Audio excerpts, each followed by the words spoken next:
Chapter 435. Settlement. Madame Yuezhing just wanted to find the servants who spread the rumor, but she had not expected that Ms. Jean caught Ms. Mi Jr.'s closest maid.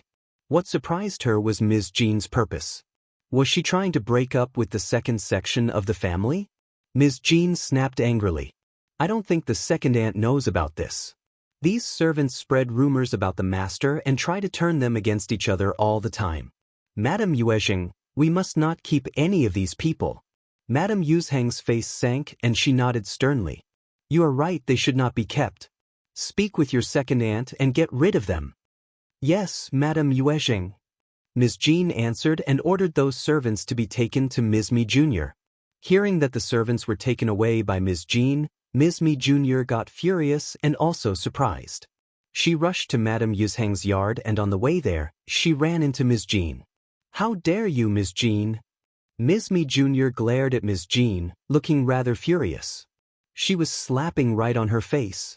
Everyone knew that Ms. Jean had caught her maids, and if she did not try to protect them, she would become the laughingstock of the family. She was already very humiliated when her niece found out the truth. Here you are, second aunt. Madame Yuezhing asked me to bring those people to you and discuss with you about how to deal with them. Ms. Jean smiled and narrated the whole process. Her words were quite clear. Firstly, she caught these people based on evidence, and Ms. Mi Jr. could see the evidence if she wanted to. Secondly, she had already told Madame Yuezhing about this and the old lady had ordered a serious punishment. Ms. Mi Jr.'s face turned green as she glared at Ms. Jean. With a sneering voice, she said, Good, niece, you are good at catching people who are working for me. Why not speak with me first? Do you not intend to respect me as your second aunt? You are not a good wife. Don't be mad, second aunt. I was on my way to tell you about this. Ms. Jean smiled. I was just too angry about the fact that this bitchin' maid works for you. How dare she spread rumors behind your back? She must be trying to turn us against each other, so that we are not able to get on well with each other. I am just worried that she will make up stories in front of you. What if you believe her again, and the relationship between us is ruined? That is why I caught her first, in case something terrible happens. I am not disrespecting you, second aunt. Please, open your eyes and see. You, second aunt, this bitch is so cruel that she cursed her master and spread rumors. Due to this, the whole mansion is in a mess. She can't be kept, or things would get worse at home. That is what Madame Yuezhing said too. What do you think, second aunt? Ms. Mi Jr. got so annoyed that she could not utter any words to counter that. Qiao was surprised and scared, but she struggled and looked up at Ms. Mi Jr., begging her to save her. She had obeyed her mistress' words and conducted all of these actions. Her mistress had to save her. Seeing their reactions, Ms. Jean smiled. Qiao, are you trying to imply that you need to speak with your mistress? Take out the cloth from her mouth. Hold on, save your breath. Chapter 436. New House Mess. Mi Jr.'s vein on forehead popped as she said coldly, This bitch must have spread rumors for sure. Feed her a dose of the mute drug and beat her, then sell her out. Then she glanced at Ms. Jean, sneering meaningfully. You are excellent, niece. You can deal with this matter properly. But you must take care of yourself in the future because there will be a lot for you to care about. Don't be too busy. Ms. Jean sorted inwardly. She was threatening her, right? All right then, she was ready for anything. 2 months, just 2 months, and then all bitterness would come to an end. Her in-laws would return to the mansion and she was going to see what else she could do. Thanks for your reminder, second aunt, I definitely will. Ms. Mi Jr. sneered and left in fury. Ms. Jean did not soften her heart. She gathered all the servants of the mansion and punished Qiao and the servants in front of everyone. Qiao was the main culprit, so she was hit 30 times and directly sent to the abbey. At the abbey, she was going to be fed with mute drugs and when her wounds were cured, she would be sold out of the province. The others were hit 20 times and got sent to the abbey to do labor work, while some honest and down-to-earth ones would be picked to replace them at the mansion. The whole mansion got really shocked when they saw how first young madam suddenly turned so lethal. They were all frightened, especially those who had been used to doing small tricks. Their hearts were throbbing nervously. Hearing the news, Ms. Mi Jr. got so annoyed that she smashed some teacups and decided to take revenge on Ms. Jean. But she had no idea that soon Old Master and First Madam would return to the mansion, and by that time, she would have no position at the mansion at all. At Shouting Village, the first section of the family's new house was soon finished. Many villagers came to watch the new house and pass on the congratulations. The whole family was very happy, and they had prepared some snacks for the visitors. The yard is so huge. Oh, there are small yards and gardens in the main yard. Look at the bricks on the floor, so magnificent. They are rich and willing to spend the money, so everything looks great. Yeah, I wish we could have such a huge house as well. This joke made people laugh, and someone mocked back. Maybe in your next, the villagers took a tour around the house and felt both emotional and jealous. They all clearly understood one thing. No matter whether they felt jealous or other things, the first section of the family had gone one step higher this time. They felt envious, but they thought about befriending the first section of the family, so that one day, they might be able to get some benefit from the first section of the family, just like Xiao Dali and his family. Therefore, no matter what they were thinking, they could not help but utter some flattering words. Even when it came to fifth Grandma Ding, who felt extremely nervous inside her heart, did not say anything to offend the people around. Chapter 437. Too late. The second and third section of the family came to look at the new house too. The 2 extra rooms built at the second section of the family were already finished, but compared to this new house of the first section of the family, the 2 rooms were just nothing. That made second uncle and Ms. Nyo feel jealous and gloomy. Widow Sun was among the crowd, watching the show too.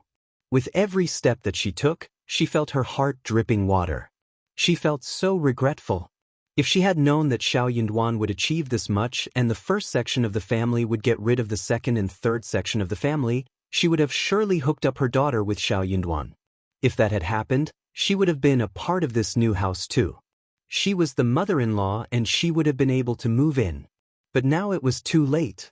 It didn't look like she would be able to find someone better to marry her daughter to. Widow Sun felt so annoyed.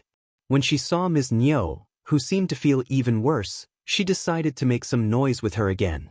Ms. Nyo sneered as she heard what she was told. The first section of the family were all horrible people. After the new house was built, the following step was decoration. The decorating materials were all environmentally friendly, so the quality was guaranteed. They were prepared when the new house was being built. Soon, the windows, doors and furniture were all moved in at this moment. Qiao Xian did not spare any money in making the window with transparent glaze, which was definitely better than the paper window. It looked beautiful and bright, and everyone spoke highly of it except for eldest uncle. As for the furniture, Qiao Xian wasn't that particular. The tables, chairs, stools, and shelves in the living room were all made of high-quality fur. The wardrobes and couches in the room were made of high-quality fur or camphor. It was covered with tung oil all over, bright and clean, and the texture was excellent. People in the village needed everything to be practical. She could afford mahogany, ebony furniture, but that was not suitable. 5 days passed, and the whole house was done decorating. The 6th day was an auspicious day to move in, and the whole family shifted in happily. Ms. Fang and eldest uncle were located in the front room, and the 4 yards belonged to Xiao Yunduan's 4 brothers. There was a 2-store wing house at the southeast side, and Tao Tao moved into this place since she did not want to live in the front yard. Qiao Xian and Xiao Yunduan got the best and broadest yard. Xiao Yunduan needed to study, so the best yard was for him to live in, and Qiao Xian came from a special family, which made it totally reasonable that she picked it. No one countered the choice. Instead, they were so grateful to move into such a wonderful house, which was all thanks to Qiao Xian. Qiao Xian liked her yard very much. The room was really broad, and there was 1 inner room and 2 wing rooms. She could do all kinds of experiments she wanted and did not have to hide from anyone. The patio in the yard was quite large. She had asked people to build 2 flower beds, and was going to plant some flowers and trees in spring, plant 2 magnolias and a pomegranate in the corner, and also plant some roses, rhododendrons and other low flowers and plants in the small backyard. The original spring was well protected and remodeled during the construction of the house. After the remodeling, there were still places for drinking water in the backyard. The backyard was twice as big as the previous ones, so they simply built a square pond with a height of half a person and about 5 square meters with black bricks near a courtyard wall to raise some fish. Chapter 438. New Qiao wooden board covered half of it, while displaying the other half. The fish was kept inside, and could be scooped out for cooking whenever they wanted. There was an exit below the sink for changing water. The wide ground in the backyard of the patio was full of flat green bricks that were spliced seamlessly. It was very convenient to dry the recovered rice, harvested taro, corn, and beans for later use. A shed had been built for the chicken coop and the duck coop on the other side of the backyard. Further back, there was a one-person-high wall, as well as a spacious cow sheet. Miss Fang had decided to raise a cow and a donkey. She also had another cart built, so that Xiao Yunduan and Qiao Xian could travel into the town comfortably without having to worry. The first section of the family's life was getting better and better. Ms. Fang and Ms. Su were taking a walk around, looking really happy. When flowers and trees grew in spring, they could open some areas to grow vegetables, and the yard would flourish even more. Ms. Su was roaming in her new, broad room, touching the glazed window and the furniture, looking at the bricks on the ground, smiling constantly. Now, her daughter and son had separate rooms too, and her room with her husband was enormous, with all kinds of furniture and a large space. That made her feel so happy. More importantly, they did not spend any personal money to do any of this. All the things inside the room were bought from the shared savings, which made her feel really glad as well. Eldest uncle was glad too. But he found it to be incredible. You sold the plants and gained this much? Are the plants so valuable these days? He did not spend any money nor was in charge of handling the money, but he could tell that the glass on the windows was quite expensive. Ms. Fang did not want to discuss this topic with him. The house was built and he had moved in, what else could he say? Ms. Qiao offered some help. She said that the house should be well built so we could live a more comfortable life. Look at what we have got. Eldest uncle sighed and had nothing to say. His brothers were angry about the whole episode, and they did not even greet him. He knew what they were thinking. True, building a house was too much of a waste, and if they could save some money, he could have offered some help to his brothers too. But they did not do so. That was why his brothers were so displeased inside the heart. But Ms. Qiao offered the same reason after which he would have nothing to say. Ms. Qiao did not stop repeating her words. No nephew's wife supported the uncle's family. A hat would turn us into a laughing stock. They were all glad on the moving day. Qiao Xian prepared some food. Xiao Sanlang and Yang Xiaoni went into the town and bought some meat and tofu home. Qiao Xian picked some nice-looking mushrooms, chopped some meat, added some scallions and seasonings and made a dish of mushrooms with meat. Ms. Su ground some rice and made a dish called ribs with rice flour. Braised pork belly, stewed pork belly with soybeans, peanuts, and lotus seeds, stir-fried pork liver with green onions, and sauerkraut and miscellaneous fish pot were cooked as well. Finally, sugar-coated yams, scallions, tofu and garlic vegetables were all put on the spacious and clean dining room, giving out a wonderful fragrance. Due to the move into the new house, Qiao Xian had prepared a jar of wine as well. It was a happy day for everyone. Chapter 439. The Qiao Family Translator. Henyi translations on the day when the first section of the family moved in, the second and the third section of the family came over to check out the new place. The more they looked at it, the more sour they became. So, they decided not to look at it anymore. They should at least treat them to some food when they move into a new house. They were waiting for the first section of the family to pass on the invitation, and despite the anger, they still wanted to eat the free food. However, the first section of the family never sent out any invitation, which made them really furious. What are they being so arrogant about? They do not want to accept us as family anymore, right? Alright then, we don't care. They should never ask us for help ever again. Unlike the second and third section of the family, those from the first section of the family were all sleeping well in their new house. Everything was spacious and wide in the new house. Moreover, Xiao Yunduan and Xiao Xian could even have their separate rooms. However, they seemed to have forgotten about this. They were still sharing the same room. Xiao Xian was rolling on the bed happily, feeling glad inside her heart. This was the countryside life she had been looking forward to enjoying. There was no shortage of food, clothing and housing. There were flower fields and gardens. The fruit trees produced endless fruits. The vegetable fields had the freshest vegetables. There were chickens, ducks and geese in the backyard, and as much fresh fish and shrimp as she wanted. There were all kinds of mushrooms, bamboo shoots, wild vegetables, wild fruits, and other things in the mountains which could be harvested throughout the year. They were also able to make enough money for life easily. She could go out when she wanted to, or stay at home if she wanted to.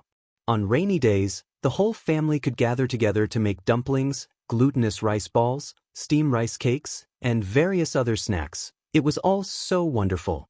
However, she needed to remove the danger of the Qiao family so that this wonderful life could last.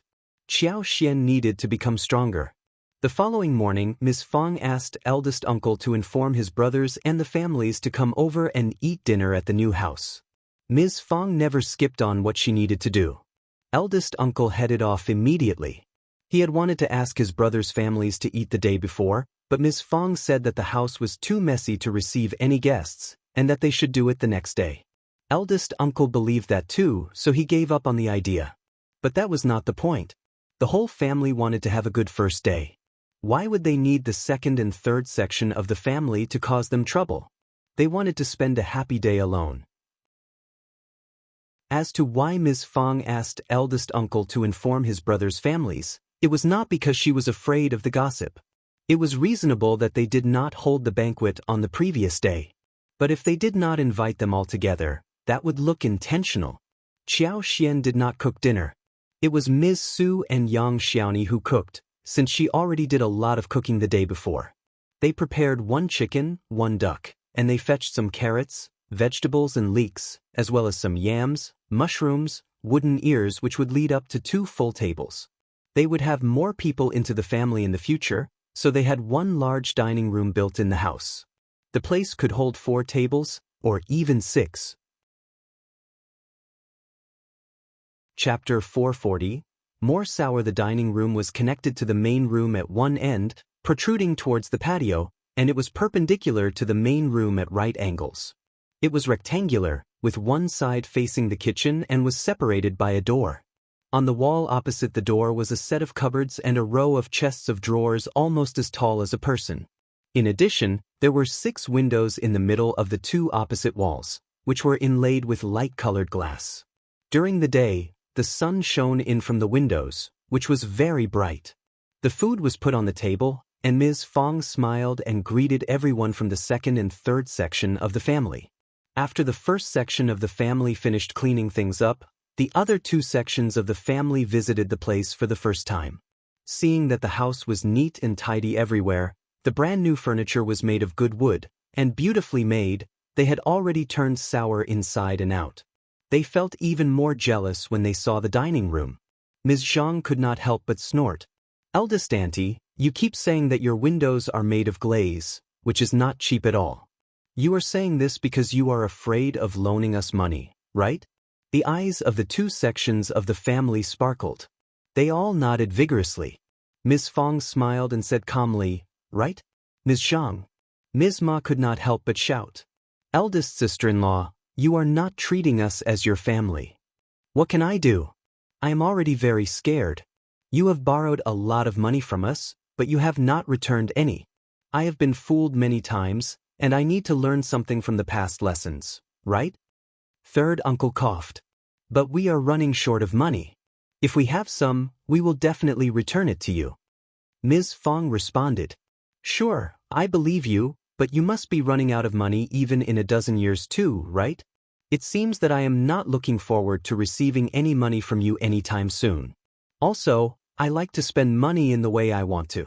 What can you say about it anyway?" Qiao Xian chuckled. "Mom, you are right. You can even throw some coins in the water and that would have nothing to do with any of us." Ms. Fang laughed. "That is true." The others felt so annoyed. Ms. Zhang glared at Qiao Xian, looking furious. She was a nobly born lady with a lot of dowry, wasn't she? But she was so damned rude. Yang Xiaoni looked at them, licked her lips and smiled at Ms. Fang. Mom, the dishes would turn cold if we don't hurry. I am starving a little. Yang Xiaoni was very confident about her cooking skills, thinking that her cooking skills were good. More importantly, the ingredients were good. The freshly cooked chicken, the ducks, which were put inside the pot for frying and boiling. She had already been drooling with the fragrance. Eldest uncle asked the second uncle and everyone else to gather around the table. Come and sit, let's eat together. Everyone sat down. They were very displeased, but there was nothing they could say or do apart from feeling wronged. The two tables were divided between men and women, and the women's side was not very friendly. Ms. Niu and the others did not want to talk, so they just buried their heads in eating. They tried to comment in the middle. The chicken is too thin, there are too few eggs, but Ms. Fang and her daughters-in-law ignored it all. At the men's table, second uncle and third uncle talked more. They kept saying how the family should be united and the first section of the family should help others. They even mentioned their deceased parents, crying sourly. Eldest brother, you are living a life that we are all jealous of. If our parents could live to the present day, they would be so glad to enjoy such life with us. We are so useless, but eldest brother, you are really capable. Chapter 441. Xiao Yunduan's distress. Eldest uncle felt really uncomfortable upon hearing that. He comforted the second and third section of the family. The children are all grown up and everything is going to be well. If you need any help, just tell me. Second uncle and third uncle felt even worse. What was the point of telling you? Could you force Ms. Qiao to offer her money? You were just saying good words. Xiao Sanlang and Qi did not care what they were talking about. They kept eating food with their heads buried. Xiao Erlang did the same, which made the two uncles annoyed again. The dishes were almost gone while they were talking. Xiao Yunduan chuckled inwardly. This was the best and easiest way to deal with them. After dinner, second uncle and the others left directly. What was the point of staying here? Everything made them feel so annoyed. After a couple of days, it was time for Xiao Yunduan to go back to college. Unexpectedly, he ran into Zhao Guanghua again in college. Brother Yunduan. Zhao Guanghua sounded as if they were close. He approached him and patted him on the shoulders in a pretentiously passionate way. Xiao Yunduan dodged his hand, took a few steps backwards, and said kindly, Young Master Zhao, what is the matter? Zhao Guanghua was not a cultivated talent, so he should not be here to discuss the articles. He had not been here before either. Xiao Yunduan was a little confused, especially when this man treated him so kindly all of a sudden. Xiao Yunduan did not think that Zhao Guanghua had the intention of befriending him. Brother Yunduan. Zhao Guanghua smiled. We are all good friends, Brother Yunduan. You don't need to be estranged from me. Xiao Yunduan smiled and replied politely. Sorry, I have got some work to do. Farewell. Hey, Zhao Guanghua stopped Xiao Yunduan and said with a smile, we can chat next time, but Dean Meng wants you in his study, so please, Brother Yunduan, don't keep him waiting for too long. Xiao Yunduan blinked and nodded. Okay, thanks for the message. Haha, don't mention it. Xiao Yunduan went away from Zhao Guanghua. However, 1 hour later, when Xiao Yunduan and several cultivated talents were discussing with Mr. Wu, who was holding the gathering, 3 students rushed in from the college and said that Xiao Yunduan sneaked into Dean Meng's study. He broke his favorite orchid and left from there. They kept saying that he was not respectful towards the teacher and should not be in the college or attend any examination. They even tried to force him to get punished at Dean Meng's place. Everyone was very surprised. Xiao Yunduan sneered and sorted the timeline in his head, including the time when he walked into the college and with whom, and what time Zhao Guanghua spoke with him and who could be the witnesses. Later, he said goodbye to Zhao Guanghua and came to this place with some people. He mentioned this in front of everyone and even pointed out that he had been in the room all this while, and since no one left the place during this time, it meant that everyone in the room could be his witness. So, when did he have the time to visit Dean Meng's study? Dean Meng's study was located in a different direction from here. Although no one understood what was going on, what Xiao Yunduan said was right. They all nodded in agreement. Some students who were in a good relationship with him started defending him. The ones who had come to make the report panicked. They were dumbfounded. That was not how the plan was supposed to go.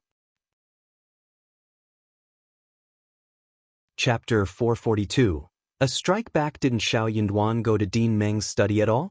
But didn't he mention that Zhao Guanghua told him to? Well, even if he mentioned that, Zhao Guanghua would have denied the accusation. Xiao Yunduan had no proof that Zhao Guanghua did pass on the message. If that happened, then he would drag down some innocent classmate. But he did not mention Zhao Guanghua, because Zhao Guanghua would not step out and admit that himself. Seeing their faces change, Xiao Yunduan smiled and said gently, "You must have been mistaken, right? Don't worry, it's fine, we have talked through the misunderstanding." The three of them did not dare to say anything more, but nodded with a smile and hurried away. Xiao Yunduan narrowed his eyes. He and Zhao Guanghua were not good friends. He would not be so stupid as to follow his order. He instantly got 3 classmates to keep him company after he separated from Zhao Guanghua, creating a solid alibi. He had no idea what Zhao Guanghua was up to, but he did not think that it was anything good. Zhao Guanghua tried to set him up by pushing him into a position where he had no others to help him. But if he was accompanied by witnesses, he would not lose his credibility. Dean Meng got extremely angry. Soon, Xiao Yunduan and the 3 students were taken to Dean Meng. Xiao Yunduan had nothing to do with this matter, and he was just misjudged, but he knew clearly that Dean Meng was not an open-minded person and would always try to drag someone down. Interrogated by Dean Meng, the 3 students could not hold it anymore. They felt so embarrassed. They were from ordinary families, and one of them was suffering from poverty, so none of them dared to point out that Zhao Guanghua was the main culprit. As a result, they had to admit that it was them who did the whole thing. But they argued as well. Xiao Yunduan is always very arrogant. He bullies us and we hate how he puts on airs. That is why we tried to teach him a lesson. Dean, we are sorry, but Xiao Yunduan is not totally innocent. True. But for his arrogance, we would not have done a thing like this. Dean Meng glanced at Xiao Yunduan coldly. Xiao Yunduan, who intended to say something, decided to stay silent instead.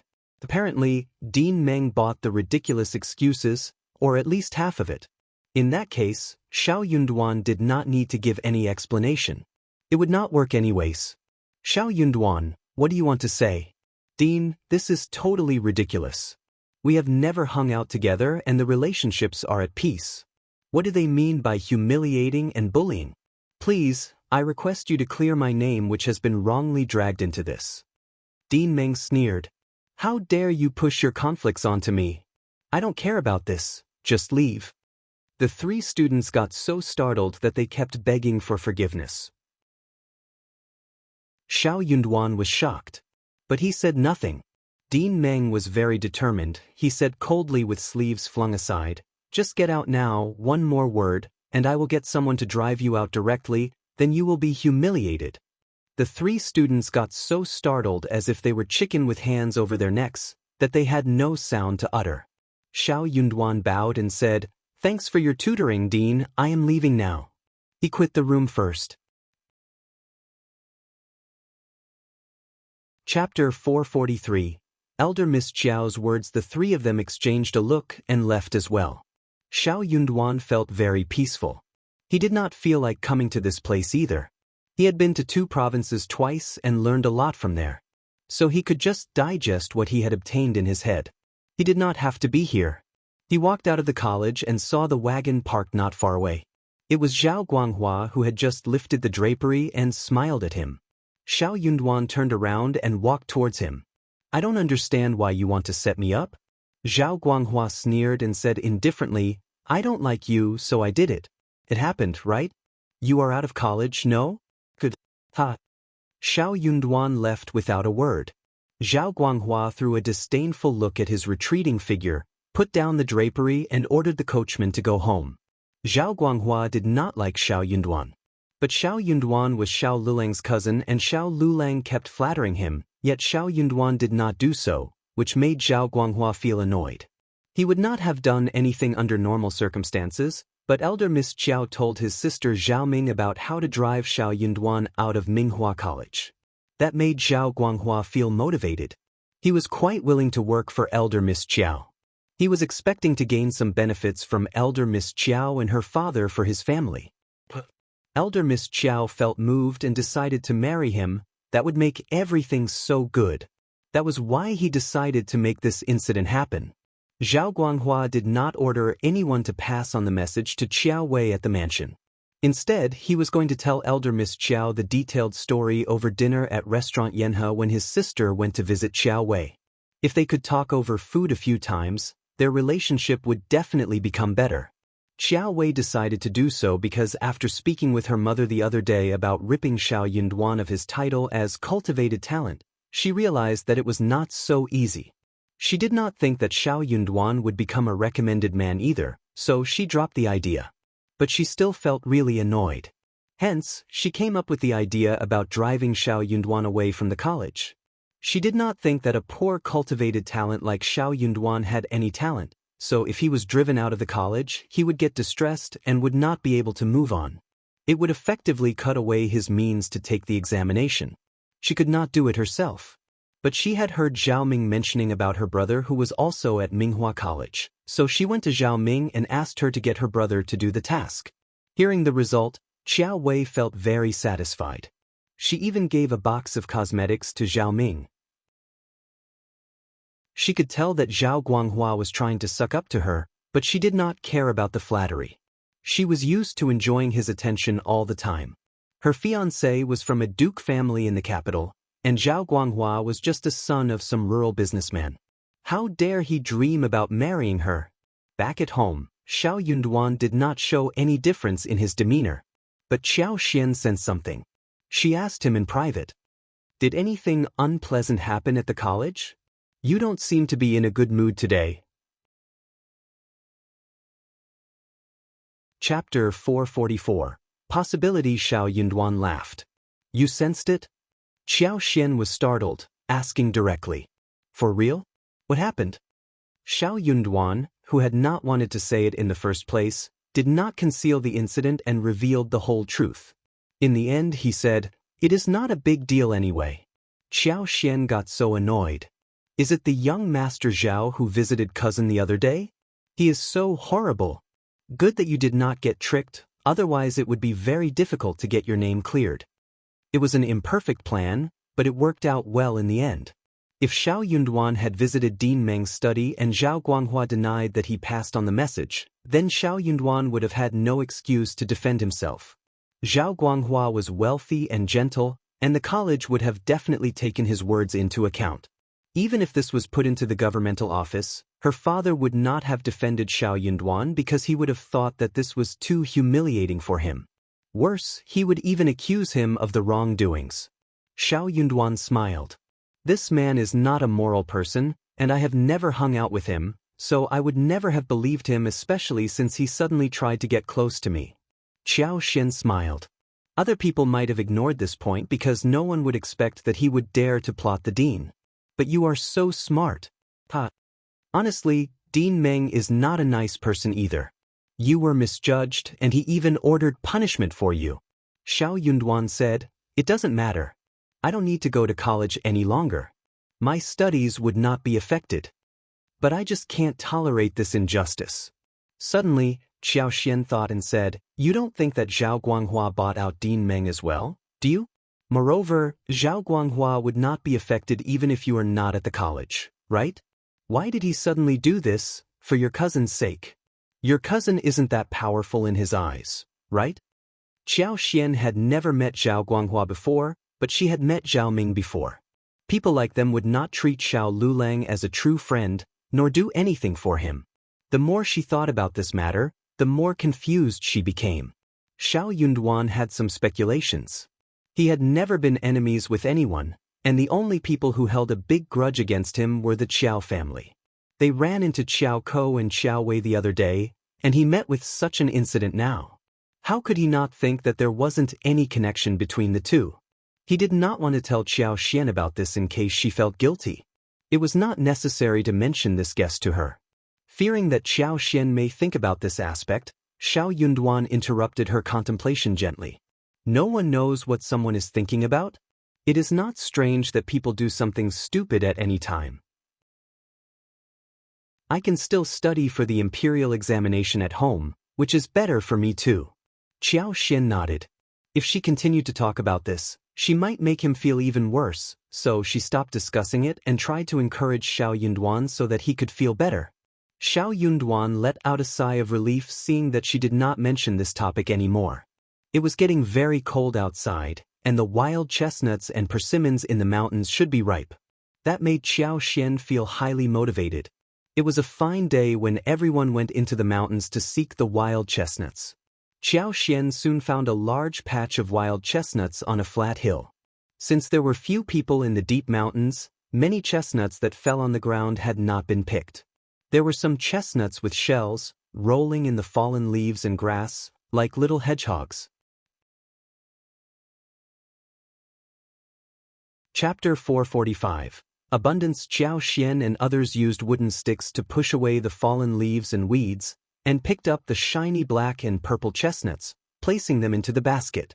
Those chestnuts that were still wrapped in thorn bags were broken open with stones, and the chestnuts inside were taken out. There was a big patch here, and many of them had fallen. They only needed to pick up the ones on the ground. There were also many trees, and the branches were covered with dark green and light green thorns.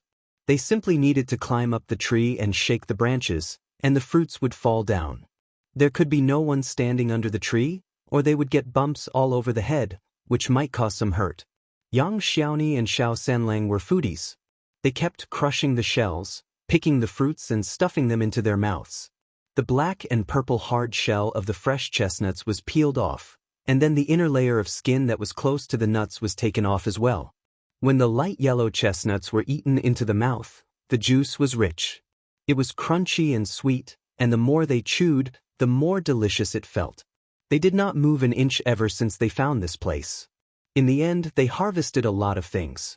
They had 4 packages which weighed nearly as much as 100 kilograms.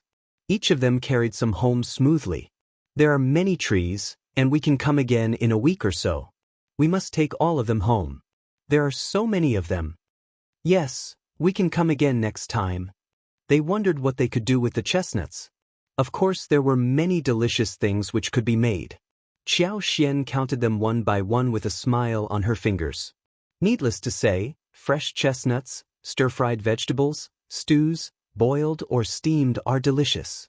There are also fried chestnuts with sugar, which are very appealing. After they are dried, they have another taste which is equally good. Other dishes like stewed chicken with chestnuts, roasted pork ribs with chestnuts, stewed lamb with chestnuts, braised pork with chestnuts, can also be made. We can also cook porridge, make dumplings for the Dragon Boat Festival, and grind chestnuts into powder, make chestnut cakes and chestnut buns. Anyways, chestnuts are a good thing. Everyone looked forward to all of these. We can try every one of them. I feel like eating all of them. Me too. 5th sister-in-law, tell us what to do. We can work hard so you won't be tired. True. Qiao Xian smiled. Sure, we can fry fresh chestnuts with yams, steam them or something. We can start with that for tonight. Everyone smiled and nodded. Xiao Xiaoqi said regretfully, but it is getting late, and we want possibly run into some wild animals to fry with the chestnuts. Qiao Xian smiled. Don't need to be anxious. We can dry chestnuts for an even better taste, and we can cook such dishes in the future. Back at home, they poured chestnuts into the basket, which was kept in the vacant room for sun-drying. It was very broad and clean in the yard, very handy for sun-drying. They picked some chestnuts, boiled them briefly, peeled off the shells, and the aroma of chestnuts wafted into everyone's nostrils. They took a bite of the flour and glutinous, which was delicate and sweet. Everyone liked it very much. Ms. Fang peeled the chestnuts for her grandchildren. She smiled brightly. You are so lucky to have found so many things which no one else could find. So many chestnuts, how can we finish them all? Yang Xiaoni smiled. Mom, we can finish them. The 5th sister-in-law said that we can make many delicious dishes, Add them to vegetables or porridge, ground into pastry, etc. Chapter 446. Reminder. They all laughed. Miss Fang glared at her and said half scoldingly, "You remember everything about food." Yang Xiaoni tried to explain weakly. "Brother Sanlang knows more than me." Everyone laughed even harder. Miss Fang was very amused too. "You are almost the same, don't blame each other." Qiao Xian smiled. "Qi knows the mountains best and we have been there many times, so we are more lucky than others. Most importantly, we are living in harmony and hence, fortune favors us." That made Miss Fang feel quite glad. She nodded and praised Qiao Xian. Qiao Xian suddenly thought of something and smiled. "Mom, I think that we can make some smoked sausage and meat, since it is getting colder." True. They were all reminded of this and nodded in agreement. "We have a lot of money now, so we can make a lot of smoked sausage and meat." True, they can be preserved for a long time. We can put them into the jar and it should last us at least half a year. I am already drooling over the steamed smoked sausage and fried smoked sausage with garlic sprouts. Ms. Fang smiled too. "It is time to make them. You should go to the town to buy the meat, buy as much as you want. I will give you some money and we can make enough for our home and also to take some back to our natal families." They had already bought 1 bull, 1 donkey, and the wagon was ready too. So it was quite handy for them to go into the town.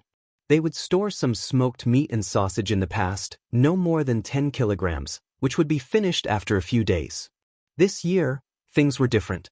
Hearing that they could take the meat back to their own parents, Miss Su felt so happy and started to come up with some ideas.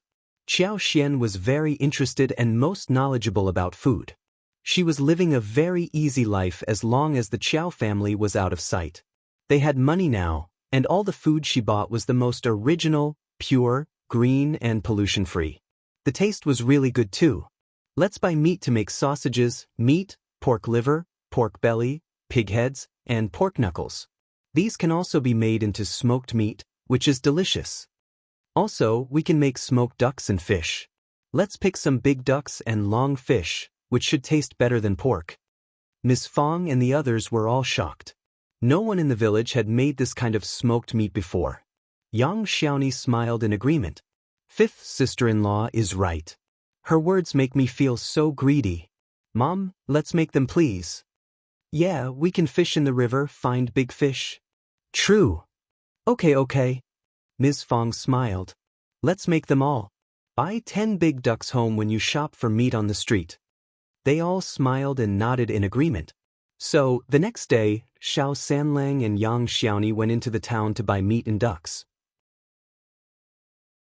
Qiao Xian and Xiao Yunduan went into the mountains to dig winter bamboos together with Tao Tao and Qi. Qi had spoken about the winter bamboo the day before, and he knew where wild bamboo forests were. Those were good things that should not be missed. Hence, they went into the mountains to dig winter bamboo. Digging bamboo needed experience. It was not that easy and did not always guarantee a good harvest. But the winter bamboo in the soil was not a problem for Qiao Xian. Chapter 447. Being busy. Qiao Xian pointed in the direction where they could find winter bamboo. She claimed that she was very experienced. That made Qi and Tao Tao glad. Half a day passed, and they found what 4 people could carry around. Without Yang Xiaoni and Xiao Sanlang, they would not be able to carry the things. As for Qiao Xian, what she could do most was to carry a few winter bamboos. Tao Tao could carry almost 10 kilograms. The 4 of them went down and returned, with more than 70 kilograms winter bamboo by the end of the day. Qiao Xian did not let them dig all the winter bamboo. She had a few left behind, so that they could grow out the next year. Startled, Ms. Fang did not expect that they could get this much. She smiled. Winter bamboo is a good thing, better than fresh bamboo. This entire pile should be dried. So Ms. Su and a few others started to get busy. There was a cellar in the yard. After the winter bamboo shoots were taken home, some were selected and stored in the cellar and buried in the sand. In this season, it would not go bad after being stored for even 20 or 30 days. They could just pull out some whenever they needed. They were going to have a good meal of fresh bamboo. After peeling off the bamboo shoots, the slightly yellow winter bamboo shoots were firm and small, and the faint fragrance of bamboo shoots was very delicious. Such fresh winter bamboo shoots were delicious whether they were fried or sautéed with various kinds of meat. No wonder the saying went that winter bamboos were more expensive than meat. Xiao Sanlang and Yang Xiaoni went into town to buy meat.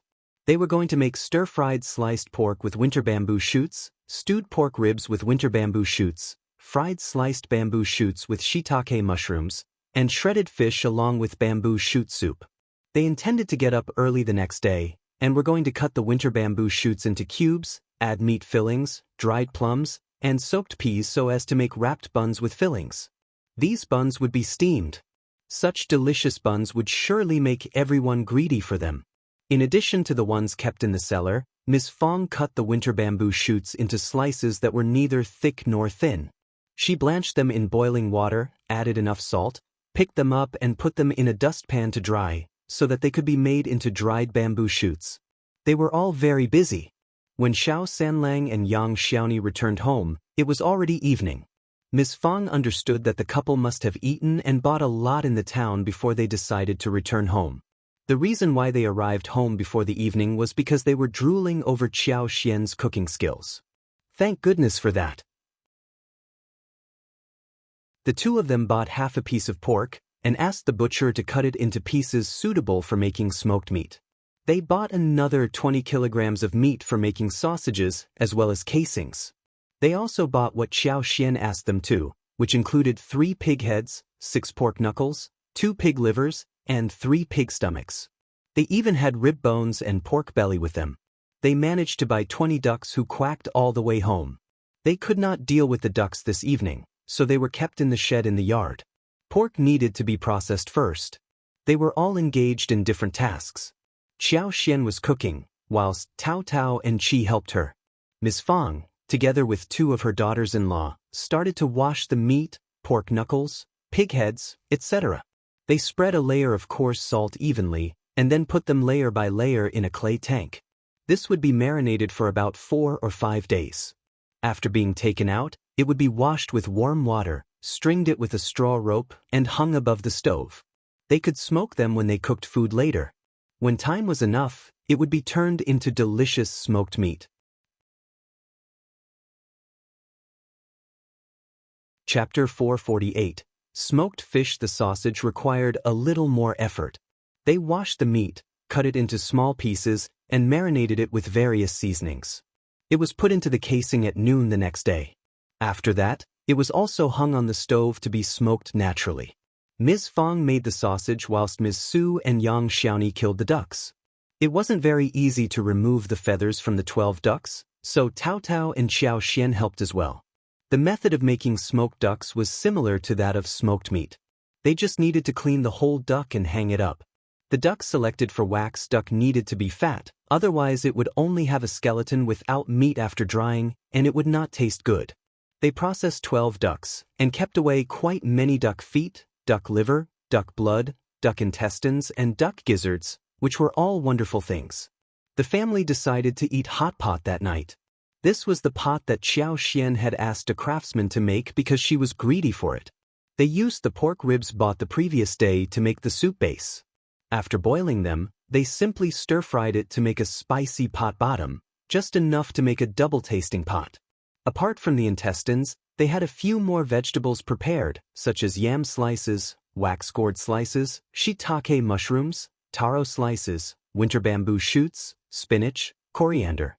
Some fish slices, and fried meat-filled egg dumplings were also made. This accounted for a lively meal. Sure enough, they had never expected that when the intestines were put into the spicy pot, they could obtain such wonderful taste. They really wished to kill 12 more ducks the next day. The smoked meat and sausages were apparently not enough. Ms. Fang decided to buy some more meat to make another batch, so they could be hung on the stove and sun-dried for later use. Qiao Xian was greedy for sweet-tasting smoked sausages. Ms. Fang was surprised. Sweet taste? With sugar? Yeah. Qiao Xian smiled. But salt and other seasonings should be used as well, not too much, but sugar has to be enough. It would be good, trust me. Ms. Fang smiled and agreed to her request readily. I am just curious. I trust you. Let's make some soon, and we are all going to have a taste of such smoked sausages. So, it was decided that they were going to make 15 kilograms of sweet-tasting smoked sausage. When the smoked meat and sausage were settled, they were all motivated to make some smoked fish. Qiao Xian thought of the water pool she found when she entered the mountain before, so she said to Qi, "Why don't we go there? The fish in the deep pond are bigger, and it's the best for making smoked fish. Although there are big fish in the river, the number is relatively less. Also, the 3-finger-wide small fish, or mandarin fish, or yellowhead catfish are not suitable for making smoked fish." Qi agreed. But the pond was a little far from the village, and they needed to have water with them to keep the fish alive, otherwise carrying it around would be too troublesome. Also, dead fish would not be good for making smoked fish. So, they asked Xiao Dalong and Ms. Su to go together. Qiao Xian had been thinking about the fish in the pond for a long time, and the fishing net was very rewarding. When pulling it to the shore, they could see countless big fish jumping around alive and kicking, revealing their snow-white belly. Large grass carp, Asian carps, and Crucian carp that were more than a foot long were caught and put into buckets. The smaller ones were all thrown back into the pond. The harvest from 2 more nets was enough. Xiao Dalong, Ms. Su, Xiao Sanlang and Yang Xiaoni each had 1 bucket with them, and they went back to the village together. The fish was large in size, and just 4 of them filled up a bucket. But there was enough to take back when they were all together. There was no other problem except for the distance. On the way back to the village, they ran into a few villagers who had gathered around to watch the show. Chapter 449. Busy? Is that fish? It is so big. Will it taste good? It smells horrible. They are different from us, they can put oil and spices in their food, and it should taste good. I have heard that fish is served at restaurants in the city and the dishes are all very delicious. Everyone from the first section of the family laughed. Fish was taken home as food, of course. But they did not want to talk about this with the others, in case some trouble arose like how the incident regarding mushrooms occurred. The big fish in the deep water pond looked delicious at first glance, so they specially reserved 2 fish for kimchi at night, and left the rest to be smoked. After the big fish were processed, they were marinated like smoked meat, and after a few days, they could be hung in the sun for exposure. After drying, they could be put away and stored. The first section of the family especially liked making smoked things, so they were busy for a few days. Qiao Xian went into the mountains again, and brought some chestnuts, winter bamboo, yams and lilies back. They were either sun-dried or preserved in the cellar. They were all excellent food for winter. Qiao Xian could find a lot of wild stuff with her superpower, but she was not very interested. She only found abundant ones for personal use rather than for selling them. She had better and more relaxing ways to make money, and she did not have to run after such small earnings. So little and exhausting process. There were also a lot of persimmons, but they were too soft, and the skin would break if they touched them, and the birds in the mountains especially liked to bite this. There were also insects such as ants, who had pecked and broken these before they turned ripe. So they left those persimmons alone. There were 3 persimmon trees in Qiao Xian's garden. The branches were luxuriant and full of red fruits. Every day, they could pick a basket and a half to satisfy their hunger. Qi hunted a few more wild rabbits and roosters, all of which were going to be smoked because there were so many of them. They even fetched some fish and shrimps from the river close to the village and picked a few to keep in the pool. As December arrived, the days turned cold, and they stopped going into the mountains. Qiao Xian did not want to leave home either.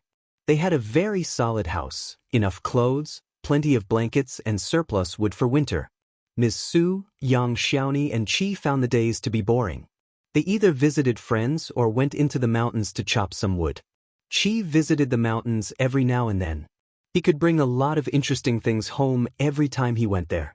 There were roosters, rabbits, grouse, mountain otters, muntjac and so on. Once, he even brought back 2 Ganoderma for Qiao Xian. The only regret was that no wild sheep had been hunted. Qi for some reason wanted to get a wild sheep home, no matter what. Meat was easy to preserve in winter. The winter in ancient times seemed to be extraordinarily cold. The countryside was a few degrees colder than the city. These wild game would not go bad after 3 or 4 days of storage. Moreover, Ms. Fang could turn them all into smoked meat. They shared a few of them with the second and third section of the family. After making smoked meat, Qiao Xian suddenly started craving for sour meat, so she made 2 more pots of sour meat, one with pork belly and pork ribs, and the other with roosters. It was quite easy to do. They washed the meat and marinated it with salt for 3 or 4 days. They stir-fried the glutinous rice in an iron pan until it was fragrant and the rice grains turned slightly yellow. After cooling, they added seasonings, mixed the meat and rice, and put it in a jar. They sealed it well and it will be ready in about half a month. They could be stir-fried quickly with chili peppers, sour, salty, fresh and spicy, and were very appetizing. After doing this, the meat would also turn extra chewy.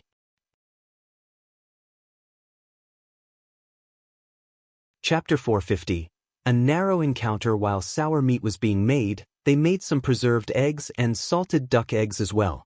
Everyone in the first section of the family spoke highly of the food, just like Qiao Xian had praised it before.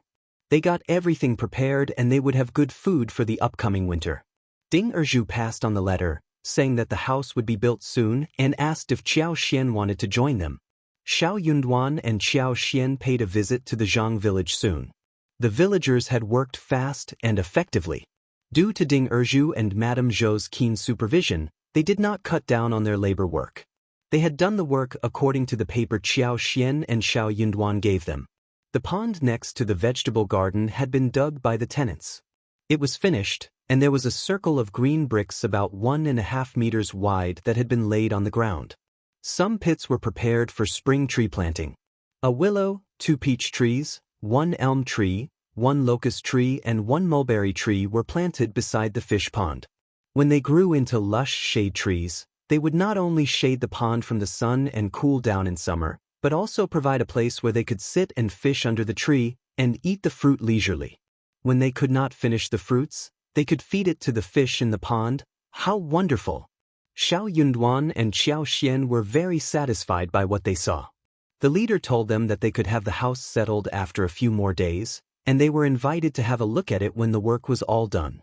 After completion, they would immediately install doors, windows, furniture, and then when the house was cleaned, people could move in within 2 days. When they left the village, it was still quite early and Qiao Xian suggested going for a walk in the town, which Xiao Yunduan agreed to. In the 12th lunar month, the town was extremely lively, with all kinds of goods around. Countless people were choosing thick cloth, cotton, buying dishes, candles, paper money, various dry goods and so on. It would be even more lively as they approached the year end. Qiao Xian enjoyed shopping and bought a lot of odds and ends. There were small toys that children liked, silk flowers, and snacks. Xiao Yunduan kept her company and helped her hold goods. But they were unlucky to run into a few students from the college. Worse, 2 of them were Zhao Guanghua's followers. Xiao Yunduan frowned. It was too late to dodge them. Zhao Guanghua's followers knew that Zhao Guanghua hated him, so they wanted to tease him. Hence, they approached Xiao Yunduan. "Oh, look at this, aren't you Brother Xiao? I haven't seen you for a long time at college." "Huh, but he is not a student of our college anymore. He has been driven out. Did you forget about it?" "Oh yes, it slipped my mind. Brother Xiao, I think Dean Meng punished you because he was very angry. What about us helping you out, Brother Xiao? Maybe you can apologize to Dean Meng, and he can forgive you?" "Yeah, without teacher's guidance, Brother Xiao will not be able to pass the examination." "Brother Xiao, don't take risks with your future." The 2 of them cooperated with each other, but Xiao Yunduan ignored it. He knew clearly that he had the evidence proving that he did not do anything. But if he apologized, things would get very different. After all, why must he apologize without having made any mistakes? "Thanks for your concern, but there is no need." Xiao Yunduan greeted them back and said gently. Qiao Xian did not like these 2 men, and said to Xiao Yunduan, "Darling, we should leave."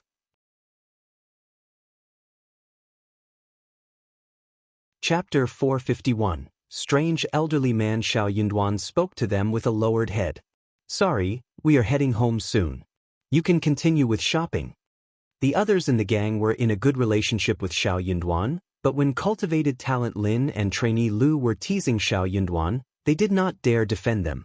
Otherwise they might offend Zhao Guanghua, who would surely punish them in return. Hearing that he was leaving, everyone let out a sigh of relief, waving him goodbye. Cultivated talent Lin sneered. Brother Xiao, you really don't understand that we are helping you, right? Instead, you are trying to drive us away? Trainee Lu snapped. Brother Xiao doesn't understand our kindness, but we are still Brother Xiao's friends who care about you. If you don't want to go back to college, Brother Xiao, you can go to the elderly man who claims himself to be enriched with knowledge and wants to find a disciple. You can give it a try, maybe you can make it to a high level in the examination? Haha, that is very true. Cultivated talent Lin laughed as well. The other students who heard about the elderly man could not help but feel like laughing. Xiao Yunduan and Qiao Xian left the place in a hurry. Darling, those two men are so annoying. Don't get mad, just ignore them. Qiao Xian responded angrily as she took Xiao Yunduan's arm. Xiao Yunduan glanced at her, saying with a smile, No, I am not angry, you should not be angry either. Qiao Xian was startled and laughed. I got angry, yes, but you didn't, right? Xiao Yunduan grinned at her. Don't be mad. Me and them are never going to hang out together, so I don't care what they say. Okay. Qiao Xian nodded with bent eyebrows. She felt so relaxed as she asked curiously. But what elderly man were they talking about? Xiao Yunduan shook his head. No idea. Qiao Xian's eyes brightened and she suggested. Let's go to Mingrentang and ask Manager Qin about it. The town was too small for Manager Qin not to know everything. Qiao Xian wanted to explore the man's words. She was curious about what she had heard. Xiao Yunduan could not help but laugh. His wife was just too inquisitive. He had not taken it into account, but since his wife wanted to know about this, they could visit Mingrentang. Okay, let's go. The couple came to Mingrentang, and Manager Qin smiled. Some more good things? Qiao Xian smiled. Not every time. I have got many chestnuts, yams, and mushrooms at home. I will give you some if you want them. Manager Qin, who was just joking, suddenly felt like eating mushrooms. He smiled. Okay, mushrooms with chicken is the best dish ever. I am waiting for your goods to come. Qiao Xian smiled. Okay, I will bring them to you in a couple of days. Manager Qin took them to the back hall and started to talk. The couple asked about the elderly man's interest in taking disciples. Manager Qin laughed involuntarily and nodded. It's true. 3 days ago, one elderly man was here with his page boy, and they were eating at restaurant Yanhe.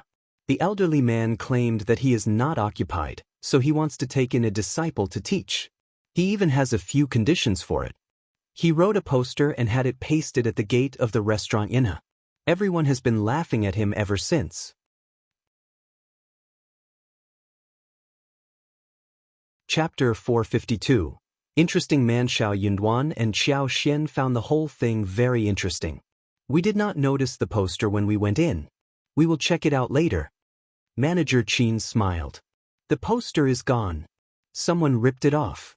The page boy in our medical center went to join in the fun, but after listening to a few words, the poster required that the students who want to consult him must be a cultivated talent, be under the age of 25 years, not be too fat or too short, and have a good-looking appearance. Also, he must write well, be smart and studious, be diligent, be healthy, be on call and so on. But most importantly, be in line with his feelings. So, even if that disciple meets every other condition, but does not stand in line with his feelings, he will not pass on any knowledge to him? This is just a joke. He is trying to make a show of it. At least I think so. Xiao Yunduan and Qiao Xian. Really? The man seems very interesting. Manager Qin had no more information to share. When they were done with the conversation, they stayed for a while and then bid farewell to Manager Qin. Qiao Xian smiled. Darling, I think that the man is interesting. Let's go and explore. Xiao Yunduan helplessly threw a look at Qiao Xian, smiling. Let's just go home. Qiao Xian was very curious, and just could not help but think about this. She tried to convince Xiao Yunduan harder. But I think that people who dare to brag this much must have some skills. Let's just go and take a look, alright? If he is a big liar, we can go home directly. Manager Qin said that the person lives at Linhe village in the southern outskirts. It's in the same direction as our home, just requires a few more turns. Xiao Yunduan could not say anything to counter her, so he just nodded in agreement. They left the town and headed to Linhe village. The elderly man and the page boy lived in an old house, which looked neat and well-arranged with a small yard. "Excuse me, is this elderly Yun's home?" An elderly servant squeaked the door open and looked expressionless. "Here for the teacher? Write some words first." The couple. Qiao Xian smiled and gave Xiao Yunduan a push. "Darling, let's do it." Xiao Yunduan was here to keep Qiao Xian company for fun, but when he heard the servant's tone, he could not help but feel unconvinced. He nodded and said to the servant politely, "It is cold outside, can you let my wife inside so she can get warm?" The servant looked at Xiao Yunduan, eased his expression and nodded. "Okay. Thanks." Qiao Xian smiled and went into the room. The servant took Xiao Yunduan to study close by. It was very quiet in the house. The elderly man must be away. The inside and outside of this house were clean and tidy. Although it was an old house, it had obviously been repaired. It looked quite simple and rustic, but it gave people a very comfortable feeling. That servant was in his 40s, dressed in a dark outfit. He did not particularly show anything, but Qiao Xian felt that he was not just an ordinary servant. Maybe this elderly man was capable of something. That would be great. Qiao Xian started to make imaginative stories in her head and looked up, seeing Xiao Yunduan walking towards her.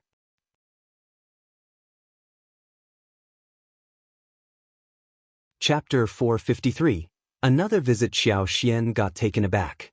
She stood up and smiled. "How did it go?" Xiao Yunduan pinched her wrist, whispering, "We will talk outside." Xiao Xian nodded. The couple waved goodbye to the servant and left. Getting on the wagon, Qiao Xian said to Xiao Yunduan, "Darling." Xiao Yunduan sighed slightly, replying in a little distressed tone, "I did not meet the elderly man, but this uncle is excellent too." After a rough look, he said that my handwriting was too small, my strokes were erratic, and my mind was not stable enough. In fact, I also felt a little bit like this, but it was not as thorough as he said. The servant's comments were sharp and straightforward. A person without self-knowledge would not be able to accept that, and might even mock him for not knowing and pretending to understand everything. But Xiao Yunduan was different. He was a cultivated talent, and he flushed after hearing the comments. But he knew clearly that this well-behaved servant was telling the truth.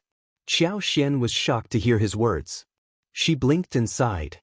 "So the elderly man you did not meet should be even more capable?" "I think so." Xiao Yunduan looked earnest as he smiled. "The uncle asked me to visit him again tomorrow morning, and I should meet him at that time." Qiao Xian's eyes sparkled.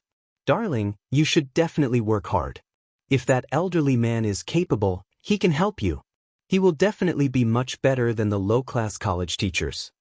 Qiao Xian found the whole thing becoming more real and less vague. Xiao Yunduan was motivated too. He nodded and said, "I will be there tomorrow morning." The couple went home and Xiao Yunduan walked into the study. He was thinking about a few articles which might be of some help the next day. Qiao Xian suddenly thought that Xiao Yunduan should not visit the elderly man empty-handed. But what should he take with him? That elderly man was a very strange person, so she needed to think about this carefully. The gifts should not be too precious, not fitting his style. Food should be the best, produced by a farming family. Qiao Xian asked her mother-in-law for help. They held a discussion and finally decided upon 2 pieces of smoked meat, a portion of smoked sausage, a package of dried radish, a package of dried plums, a few fresh winter bamboo shoots, a few salted duck eggs, and some preserved eggs. There weren't too many things, but they were produced by the family, well prepared and full of good intentions. Qiao Xian told Xiao Yunduan about it and he smiled. "Thank you for your help." Qiao Xian flushed and smiled shyly. "Mom helped too." "Yes." Xiao Yunduan chuckled. "Thanks for the help, Mom." They ate breakfast and left, with Xiao Sanlang driving the wagon. Qiao Xian was very nervous, but the others did not know that Xiao Yunduan was visiting someone special. Soon after lunch, Xiao Lulang suddenly showed up. Eldest uncle, eldest aunt, something is wrong. Cousin made a mistake and offended Dean Meng of our college. Dean Meng got so angry that he drove him out of the college. He is not going to study at our college anymore. How can my cousin offend Dean Meng? Dean Meng is the teacher and he should be respected. Cousin is just too stupid. What should be done now?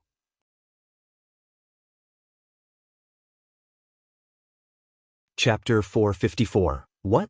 Xiao Lulang kept making complaints, pretending as if he was distressed on behalf of his cousin. But he looked really excited and could not help but smile. That speech startled everyone in the first section of the family. What is it? That is not possible. How can my fifth brother offend the dean? Yeah, you must have heard it wrong. Talk about it in detail. How did Yunduan offend Dean Meng? Xiao Lulang cleared his throat. I went to the college yesterday and heard about this. But I am so concerned about him, so I hurried back. Where is cousin? Is he not at home? Is he too ashamed to come out? But it is his fault. The incident just happened. And he can't escape from it. We have to solve the problem, right? Yeah. Eldest uncle nodded. Just tell me what happened. Yunduan is not at home. It is so annoying. Hearing Xiao Yunduan was not at home, Xiao Lulang was surprised, but he became cheerful again. Good that he was not at home, in case he was interrupted. Let me tell you. Let me tell you. Xiao Xian walked in at that moment. Hearing Xiao Lulang's arrival, Xiao Xiaoqi rushed towards Xiao Xian. He did not trust his cousin, but he trusted his fifth sister-in-law. Hearing what Xiao Lulang said, Xiao Xian looked at him angrily. Xiao Lulang glanced at Xiao Xian indifferently. Fifth sister-in-law, don't mess around. This is a huge deal. Since it is a huge deal, I am telling the story. You are just trying to mess around. I know this better than you. My husband and I went into town and he told me everything. Oh, most importantly, the actual version differs from yours. My husband was not wrong. Xiao Lulang sneered. But he was driven out of the college by Dean Meng, is that right? Xiao Xian sneered. That is because of the money. Someone set him up. That is just a claim made by him.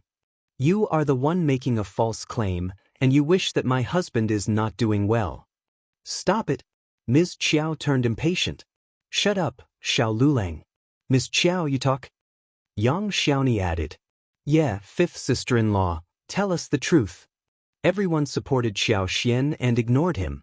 Angrily, he turned to the eldest uncle. But eldest uncle did not meet his eyes.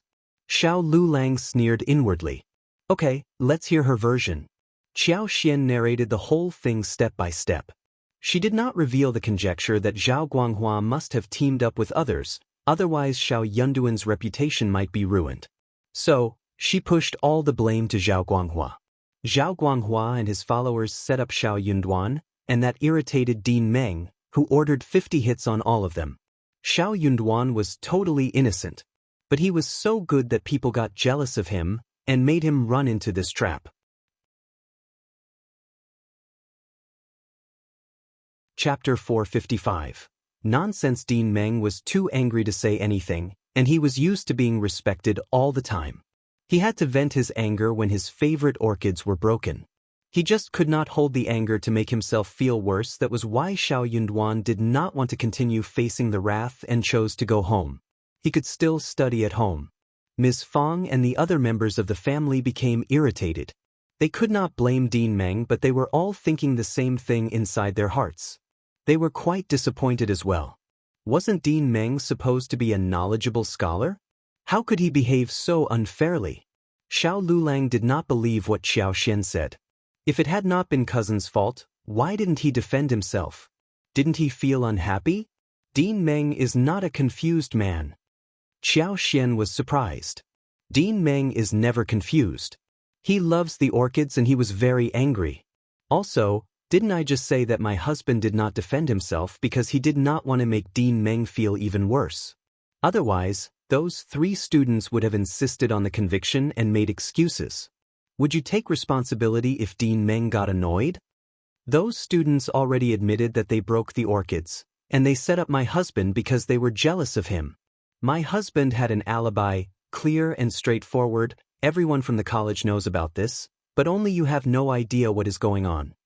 Cousin, you have been reading for years, but you still don't know that you should look into the case first before spreading the story. Xiao Lulang. Miss Fang got annoyed and snapped at Xiao Lulang. You ruthless man!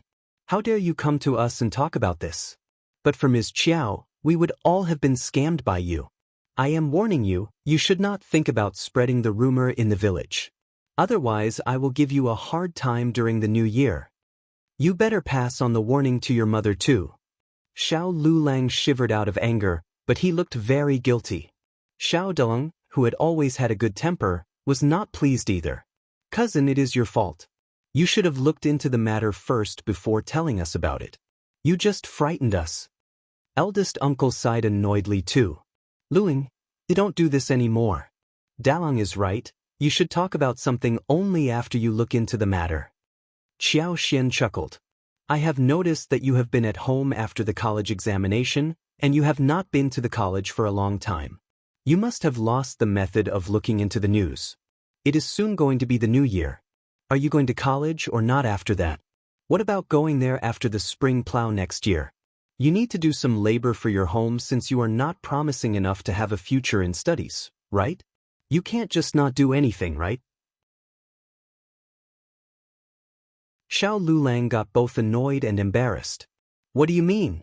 He was too guilty to go to the college again after he failed the college examination. He had been hiding at home, claiming that he was exhausted.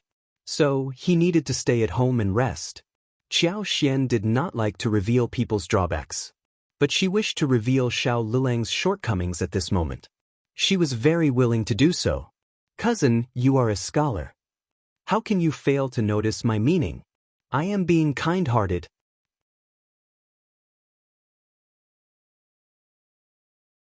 Chapter 456. Shut their mouths, Ms. Fang sneered. True, don't ignore our kindness. Be careful not to become someone who can neither read nor plant crops. Qiao Xian laughed. You are right, Mom. Ms. Fang looked proud. Yeah, not sure if he understands it though. He of course got it. Xiao Lulang became really annoyed and said, I was just passing on the news out of kindness, but you are all laughing at me. You are not good people either. Then he left in anger. Ms. Fang shouted in a loud voice. Be sure to tell your parents to keep their mouth shut. Xiao Lulang almost tripped himself over. Eldest uncle could not help but look at Qiao Xian. Lulang is already suffering a lot for not passing the examination, why push him? Ms. Fang was displeased. How can you say that? Ms. Qiao is defending her husband.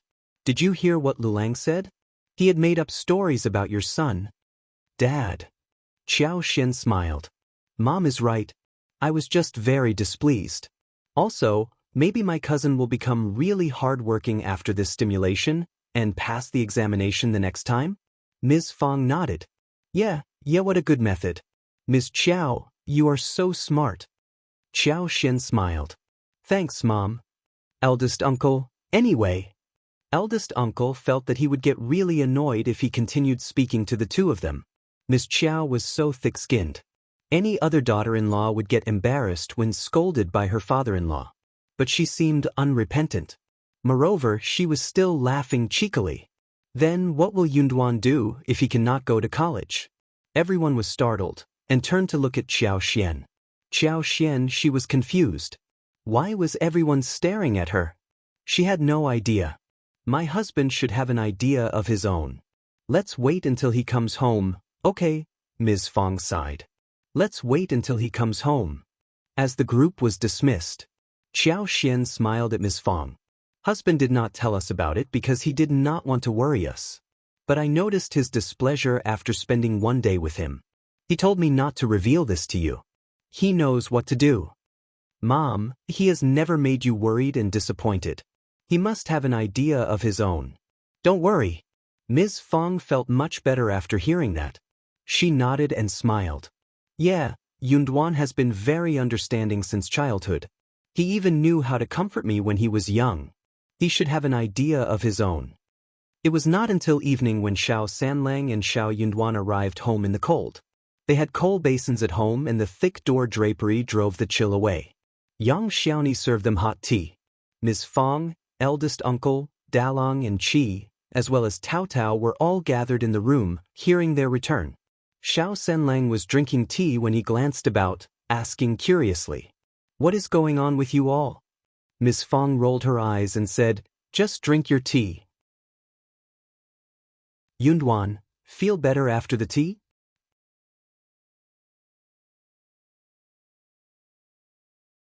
Chapter 457. Hesitation. Xiao Yunduan nodded and smiled.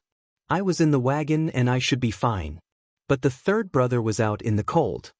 Ms. Fang said, "He has thick skin and with so many clothes on, he won't freeze." Xiao Yunduan chuckled. "Mom, anything you want to tell me?" Ms. Fang sighed. "I don't know what to say, but let your wife recount the story." Xiao Yunduan's heart skipped a beat, as he turned to Qiao Xian nervously. What was going on? Qiao Xian gave him a comforting look, and narrated the episode about Xiao Lulang's visit. Xiao Sanlang snapped angrily. "What a scumbag! He wishes us bad luck. How horrible!" Xiao Yunduan said, "Mom, don't worry about this. Believe me, I am not affected by this turn of events. I can definitely make it in the next examination." Ms. Fang replied. "But you can't go to college again, can you? Is it okay if you don't have anyone instructing you? Dean Meng should know that you are innocent. What about begging him for forgiveness with some precious presents?" "No need, Mom." Xiao Yunduan smiled.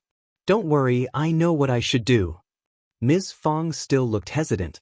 Xiao Yunduan was worried that she would do something behind his back, so he added, "Mom, I have visited the province 2 times and I have learned more than I could ever learn here at the college. Brother Xie is from a literary family, and with his help, I can do better than ever. Moreover, I will go to him in spring again. Also, Mom, just think about this. What can I learn from someone like Dean Meng?" Xiao Yunduan knew pretty well that the Qiao family was behind the incident. Dean Meng was just an ordinary dean, not very evil but not straightforward either. He was not going to offend the Qiao family for his sake. So, there was no need to beg him for forgiveness. Also, he really did not want to beg him for forgiveness. Ms. Fang had been used to following what Xiao Yunduan said because he was her most precious son among all of her children. She could not help but rely on him. "For real? That's for real. Please believe me, Mom." "Okay." Ms. Fang sighed and smiled. "You always have ideas of your own. I believe you." Xiao Yunduan nodded. "I won't disappoint you." "Well." Ms. Fang waved her hands, smiling casually. "No need to get disappointed at all. I have never been disappointed by any of you. Now we are living a very good life and you have just become a cultivated talent, which is a huge honor for the family already. I am satisfied with this." Xiao Yunduan felt his heart filled with warmth. "Thanks, Mom." But he was going to make it to the next level and one after that too. After talking for a while, Xiao Yunduan returned to the room to change his shoes, and Qiao Xian followed behind. "How is it today?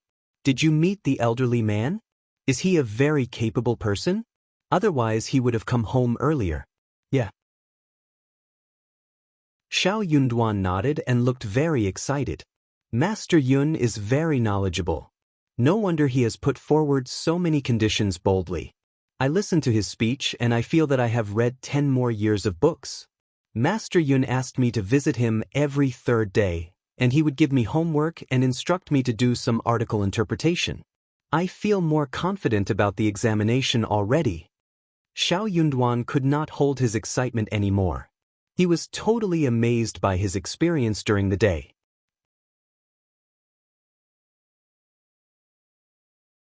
Chapter 458. Capable elder man. If he had been 70% certain that he could make it to recommended man, now he was 90% sure that he would make it. After studying with Master Yun for half a year, he was even 70% sure to make it to the final shortlist. If he continued, he would definitely make it to advanced scholar too. He was feeling different now. "Thanks. But for you, we would not have visited him the other day." Xiao Yunduan was feeling very emotional and grateful. Had it not been for Qiao Xian's curiosity, they would not have insisted on going there, since everything sounded so ridiculous at that time, no one would have assumed that it was for real. But it was for real. Moreover, that elderly man was very capable. Qiao Xian smiled brightly as she turned to look at him with sparkling eyes. I was curious and led you there, but it is you who are capable enough that Master Yun took you in. We are now heading towards the bright end of a tunnel, and we are going to make Xiao Guanghua and his followers so annoyed. In fact, Qiao Xian behaved that day not entirely because she was simply curious. She just felt that some real talents tended to have weird tempers and acted differently from ordinary people. She felt that a visit would not hurt. Thankfully that visit turned out to be worth the while. Xiao Yunduan smiled. Still, I need to thank you. No wonder, Mom calls you a lucky star. Qiao Xian smiled too, but she was feeling quite shy. Xiao Yunduan added, Master Yun says that he is willing to teach me, but he can't take me in as a disciple now. That meant that he did not think Xiao Yunduan was qualified enough to become his disciple. His words made Qiao Xian feel motivated. She countered and said, But you are so good that Master Yun is still so particular about you? Just work hard, darling. He will accept you someday. Xiao Yunduan smiled and nodded. Okay, that was what he was thinking too. Qiao Xian asked Xiao Yunduan if Master Yun liked the presents. Xiao Yunduan smiled. He loved them, especially salted duck eggs, dried radishes, smoked meat and sausages. Actually, he liked all of them. At noon, the servants steamed salted duck eggs and fried smoked meat with dried radish and garlic sprouts. Qiao Xian was happy. Next time, you can bring some delicious food with you, a few things each time, okay? Xiao Yunduan nodded with a smile. Those were not precious, but filled with his sincerity. Qiao Xian was very glad, so she wanted to celebrate a little and cooked a few dishes. A dish of fried winter bamboo shoots with smoked meat, and a dish of steamed mandarin fish with smoked meat. She cut moderately thick bamboo shoots and stir-fried them with smoked meat. The winter bamboo shoots absorbed the excess oil from the bacon. The fresh fragrance of the bamboo shoots and the salty fragrance of the smoked meat complemented each other perfectly. She put them on a plate and garnished them with some green chives. The fragrance was tangy, the oil was shiny and attractive, and it looked wonderful. Qiao Xian's food was always so interesting, even though they were just the same dishes all over. Sliced smoked meat was neatly arranged in a circle around mandarin fish crossed with a knife. After steaming, the snow-white fish meat and the bright red and translucent smoked meat slices were mixed in half and half to contrast with each other. The steaming heat carried the fragrance into the air, making people salivate. Qiao Xian suggested that she was going to make clay pot rice for lunch the next day. They had a few stoves and clay pots at home. She had them made when they were processing smoked meat. They should definitely eat clay pot rice with smoked meat.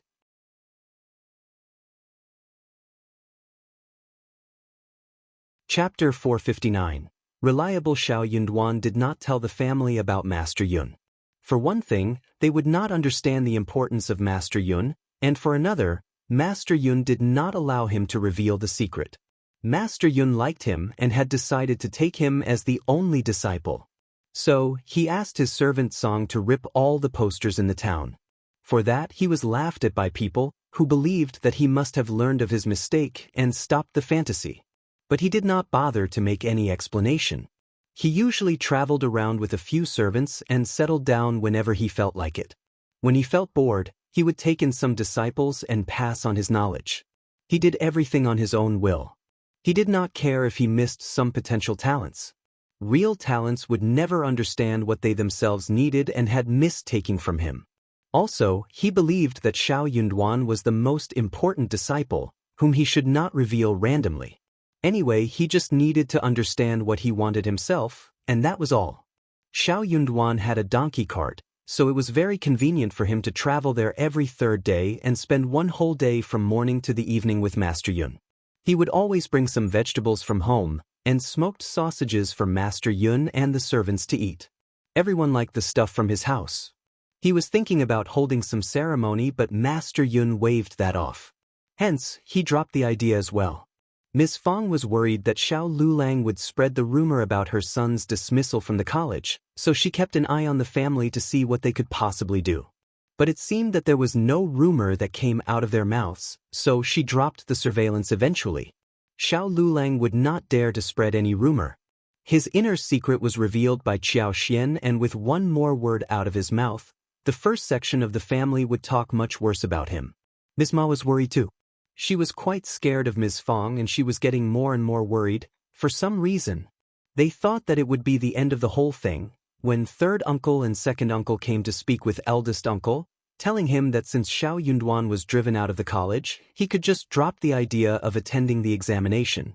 They did not think that Xiao Yunduan would make it, when he had no teacher to give him instructions. What is the point of spending money on him? Yunduan could just come and help to do some farming at home for you. Yeah. Our son is very smart, and we are going to support Lulang to continue with his studies. If he makes it in the end, we can all benefit from him. Hearing those stupid words, Ms. Fang drove them out and shut the door. Honestly, you old man, that college accused Duan for what he did not do. It is just a shitty place. Duan doesn't have to go there to learn knowledge. Duan is a friend of young Master Xie, and he is more reliable and can help him better than anyone at the college. Duan says that he knows what to do, so we need to trust him. Don't mess around with your brothers. Those stupid people only talk nonsense. One more word from them, and I will drive them out with a club. Eldest uncle was quite displeased too. He replied weakly, "All right then, just drop it. I am not saying that Yunduan should not attend the examination. He has studied for so many years and he has made it to cultivated talent, of course he should continue." Ms. Fang snorted. "Good that you are reliable for once." Eldest uncle, had he not been reliable before? Hearing what happened, Xiao Yunduan laughed and said nothing more. Xiao Lulang, on the other hand, got quite stimulated by what Qiao Xian said, and decided to attend the school after all. He did not need to be ashamed of anything. He wasn't the only one who failed the test. The holiday did not start until one day before the preliminary New Year. So, Zhao Guanghua kept asking Xiao Lulang about how Xiao Yunduan was doing these days.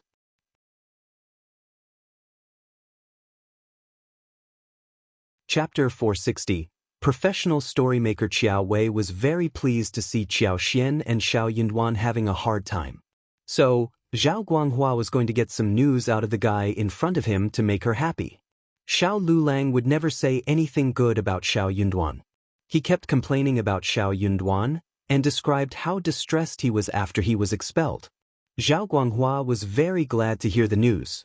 Soon, he narrated the whole story to Qiao Wei. Qiao Wei was glad to hear this. She was now sure that Xiao Yunduan was never going to become a successful man in the future, and Qiao Xian would live the rest of her life as a rough, ordinary countryside bitch. But Qiao Wei and Zhao Guanghua soon would know that what they wished would not turn out to be true. Xiao Lulang was so glad to see Zhao Guanghua inviting him intimately. He believed that he was now considered a good friend of Zhao Guanghua. He thought of Zhao Ming, whom he fell for, and kept sucking up to Zhao Guanghua, implicitly saying that he wanted to visit the Zhao family. He really wished to go there, and most importantly, he wished to meet Zhao Ming again. He and Lady Zhao must be destined to see each other. Lady Zhao beamed at him last time, and they might get a chance to have a chat today. Lady Zhao was definitely going to be moved by him, and then he was going to ask his mother to hire a matchmaker who could help them establish the marital relationship. The more he thought about this, the more happy he became. But he did not have a good residence.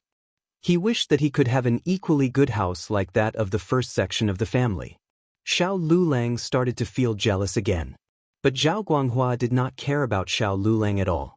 Even though he was not a smart guy, he could sense that Xiao Lulang wished to visit his home. However, Zhao Guanghua ignored his suggestion. He was not going to let anyone in his house. Zhao Guanghua did not even turn him down with excuses. He just snapped at him, saying that it was not a good time, stopping Xiao Lulang from saying anything more. Xiao Lulang felt very disappointed, but soon he got increasingly motivated. He believed that good things never came easy, and that it must be the barriers he needed to overcome for his relationship with Lady Zhao. As long as they loved each other and never gave up, they would definitely get married in the end. Xiao Lulang was definitely good at making up stories. In the middle of the last month before New Year, the Yuezheng family asked Chu Shan to pass on some gifts to the first section of the family. First Madam prepared things which included 150 kilograms of silver frost charcoal, 2 hand heaters, 2 copper soup pots, several pieces of deerskin and sheepskin for boots, several pieces of fox, mink, squirrel, and rabbit fur for clothes, and thick 4 pieces of snow cloaks and cloaks for men and women. Her gift also included 15 kilograms of fine pearl rice, 15 kilograms of glutinous rice, pastries and candies, dried seafood, a whole slaughtered sheep, 2 roasted suckling pigs, fine wine, and a box containing fashionable silk flowers from the province, for sets of skin care creams and powders, several toys and so on. There were not any precious items such as gold, silver, gemstones and jade, but these were all practical things. Especially silver frost charcoal, hand heaters as well as the cloaks. They were exactly what they needed. Everyone in the family had a share. For example, the cosmetics were for the girls. Xie Jingrong also had presents prepared for them. Qiao Xian and Xiao Yinduan were very surprised by what they received. First Madam was just too generous at this point. Ms. Fang was startled by the presents. But Qiao Xian explained and said that they helped the Yuezheng family last time when they were in the province, thus this was the reciprocity that they received. The two families would hang out like friends in the future. Only then did Ms. Fang feel assured.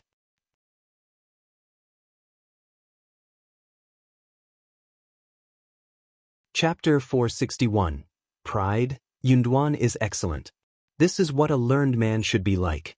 Since you are all good friends, we should prepare some presents for them too.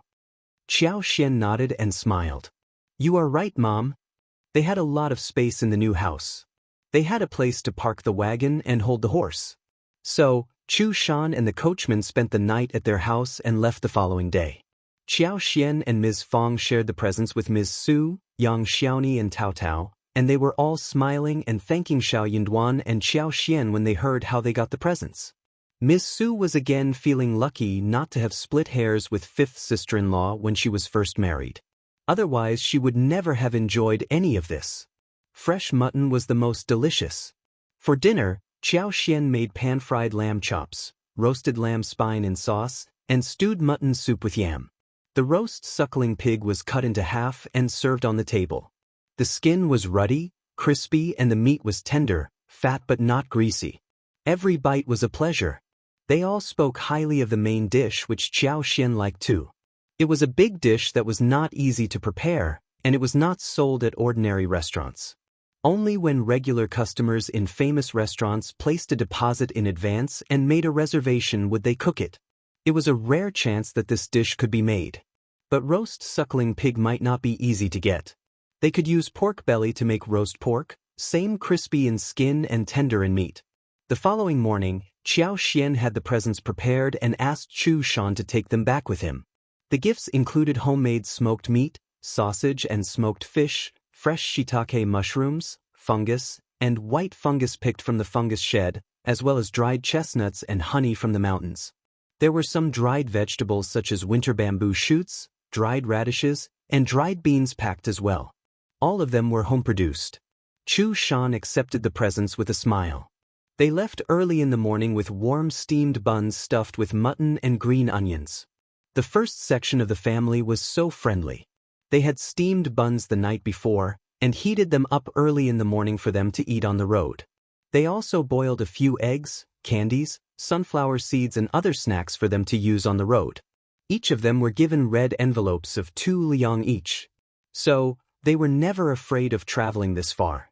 In fact, they looked forward to the trip here. They always had good things to eat. The steamed buns with filling and the lamb spine and ribs were all delicious. Seeing wagons leaving and coming to the first section of the family, the villagers were all used to the scene. They could not take a look inside the wagons due to the big house the first section of the family were living in at the moment.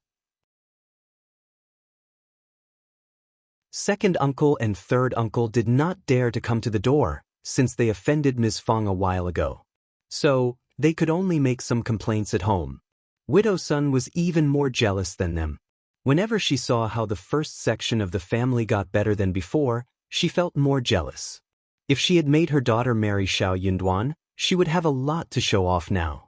But now she could only watch as a spectator at this moment. Widow Sun could not stand it anymore. She met her lover on the sly, urging him to deal with the first section of the family. I hate Miss Fang. She is so proud now. I am so annoyed. I really need to get it over with. Widow Sun's lover was very annoyed by her pestering. He nodded and said, Okay, I will think of some way to deal with them. Don't worry about it. Remember what you said, or I will not give you a good time. Okay, I got it now, I do.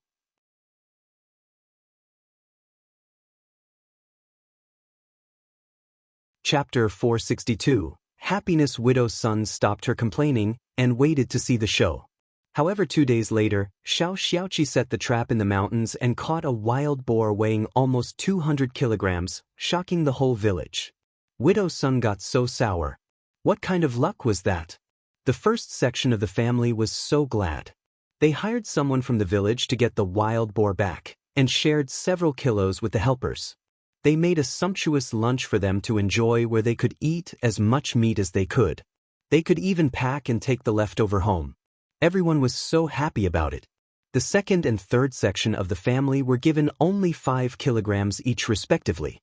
Ms. Niu had thought that they would be given at least 50 kilograms, so they were shocked when seeing what they received. Ms. Fang did not care about their displeasure. She smiled. We need to make smoked meat, and soon we will be taking gifts back to our natal families, especially the Qiao family. A decent amount has been given to you. When we get rich, you will get more. Those who were given meat from the first section of the family all nodded at this, saying that it was right. You are living separately, and that is all you should get. True. Xiao Erlang and Xiao Silang helped too, and they both got 4 kilograms respectively. Now you have 5 kilograms more. That is already a lot to be given to a cousin. I would have been so glad if my cousins did this for me. Some smart ones, when seeing the first section of the family living a better life, defended the first section of the family, hoping that one day they could get some help from them. All they needed to do was to defend them verbally. Widow Sun and some others wanted to turn the family against each other, but they did not dare to. By the end, everyone was defending the first section of the family. Eldest uncle did not dare to counter his wife in public, so he had to pretend as if he did not catch the helping look his brothers threw to him. His brothers got so annoyed. Things were different now. A short while later, second uncle sneered. Eldest sister-in-law, you are looking down at us. Let's just wait and see. You should never come and beg us for help when you need it. Ms. Fang laughed. If we need help, we will try to come up with solutions ourselves. After all, we all have a life to live, and we can't just turn to others for help all the time. We are all people who can work and live well. Everyone nodded in agreement. Second uncle got even more annoyed after hearing this. He left the place with a sunken face. Ms. Fang felt so happy to have vented her anger in this way. When the crowd was gone, Ms. Fang, together with her daughters-in-law and sons, started to salt the wild boar meat and clean the yard. Soon she proposed. What about preparing the things to be taken to your mother's families? We have enough time. Ms. Su nodded in agreement. Ms. Fang said, How about Ms. Su and I go home tomorrow and Ms. Qiao the day after? What about you, Ms. Yang? Yang Xiaoni said indifferently, Mom, we will go and pay tribute to my deceased parents at their tombs after Minor New Year. Ms. Fang did not object. Okay, whichever you like. Qiao Xian agreed to go to the Qiao family the day after tomorrow. But she was not going to bring wild boar meat or any other precious things. She smiled at Ms. Fang. Mom, don't save me a portion of wild boar meat. We only need 2 chickens, 1 basket of eggs and a few pastries bought from the street.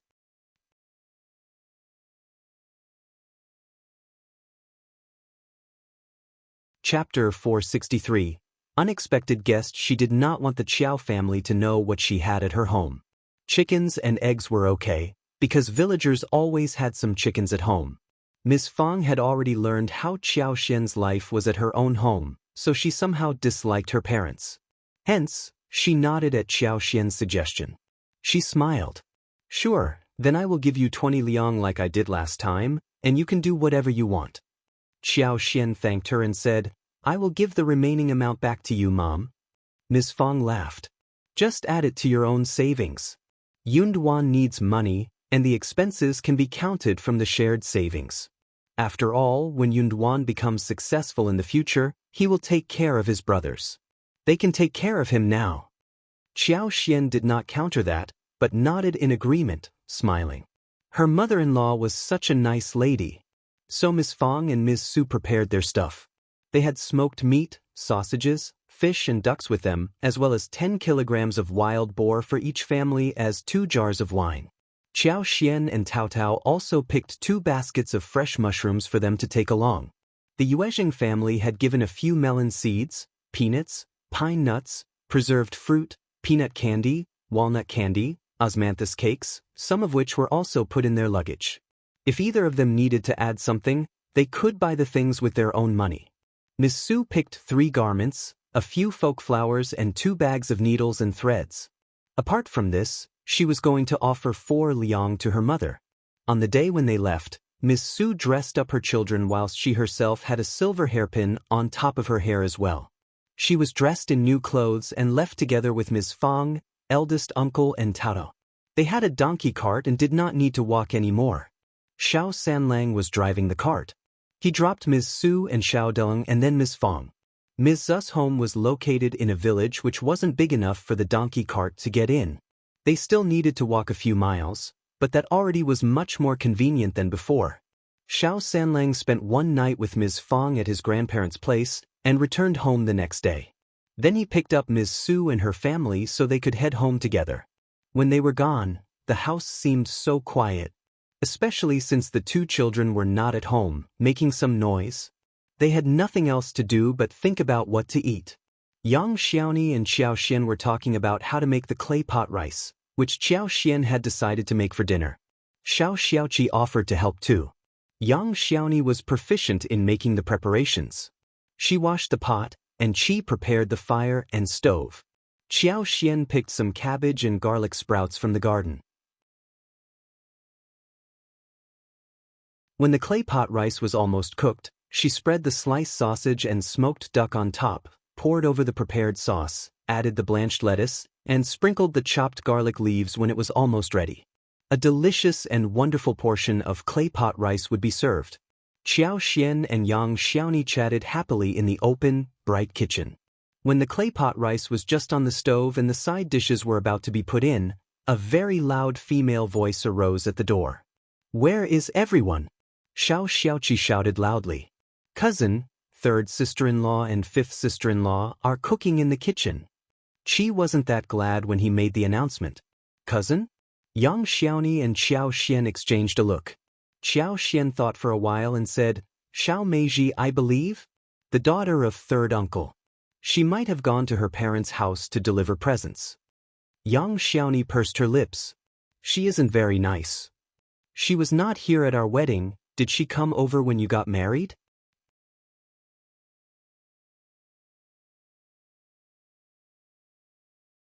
Chapter 464. No idea. Qiao Xian shook her head. Don't think so. Never heard of her before. Yang Xiaoni tooted. Wonder what she is doing here? Qiao Xian chuckled. No idea, let's go and check it out. Okay. The two walked out of the kitchen and saw Xiao Meiji and Xiao Xiaoji standing in the main hall. Xiao Xiaoji had been here before, but Xiao Meiji looked so greedy as she looked around. She sized both Yang Xiaoni and Qiao Xian up from head to feet, rolling her eyes and sat down on the chair. So you are Ms. Qiao and Ms. Yang? Serve me some tea and melon seeds. I am your relative, so I don't care about your foolishness. Shame on you that you don't know how to serve people. Xiao Xiaoji sneered too. Qiao Xian looked confused and blinked. 3rd sister-in-law, who is this woman coming to our home to show off? What is wrong with her? Yang Xiaoni laughed. I don't know who it is, but she seems to think that this is her home. Tut, how shameless. Xiao Xiaoji threw them a weird look. This is my elder sister. Xiao Meiji shouted loudly. What are you talking about? Before Xiao Meiji got married, the first section of the family had no standing in front of the second and third section of the family. Ms. Niu and Ms. Ma kept bad-mouthing the first section of the family. Xiao Meiji had heard a lot of stories and watched a lot of shows, so she never thought that the first section of the family was worth much. In her eyes, she believed that her family was better than the first section of the family, who were just their laborers. She was living at Jiangjia village, very far from Xiaoding village. The distance would require a whole day trip. But that was not very far after all. Xiao Meiji said that it was too far for her to go home, so she only came over before or after Chinese New Year every year, not otherwise. She did not want to give red packets to Qiao Xian and Yang Xiaoni when they got married, so she ignored the invitations. But when she came home this time, she heard about Ms. Ma and Xiao Ziotis cribbing about the first section of the family. Xiao Meiji got so annoyed that she wanted to teach them a lesson. Since this day, eldest uncle, Ms. Fang, and even Xiao Dalong, Ms. Su and Xiao Sanlang were all gone, Xiao Meiji decided to teach the others a lesson. Xiao Xiaoji led her here. But she did not believe that the first section of the family would have built a really big house. Villagers always saved some money for a new house, and that was not a rare thing. Yes, they had a new house, so what? But when they came to the yard of the first section of the family, Xiao Meiji felt jealousy burning inside her heart. How ridiculous! Then she turned furious. Where did the first section of the family get this much money? They built a new house but never helped their family. How dare eldest uncle keep saying that he would take care of the second and third section of the family all the time? They were all liars. Xiao Meiji finally understood why her mother and sister were so angry. She pushed the door open and walked into the yard. Xiao Meiji felt more than sour. She was shocked. As she walked into the main hall and saw the fresh furniture as well as beautiful, crystal-clear glazed windows. Xiao Meiji wished that she had them all for herself. Note, she is just a small role, only in the story for a few chapters.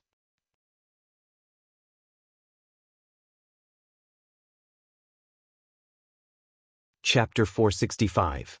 My sister Xiao Meiji made up her mind that she was going to teach these two newly wedded daughters-in-law an unforgettable lesson. She was going to tell her eldest uncle about what she wanted. She was going to force the eldest uncle to give her everything she wanted. That was what she used to do earlier. However, Qiao Xian and Yang Xiaoni did not care about her at all. They sneered at the woman in front of them. Xiao Meiji got so annoyed. Hearing what Xiao Meiji asked, Qiao Xian smiled. "We don't know you." Yang Xiaoni said, "Who are you? Why are you making a fuss at our home? How ridiculous! How dare you?" Xiao Xiaoji shouted. "She is my sister, my elder sister."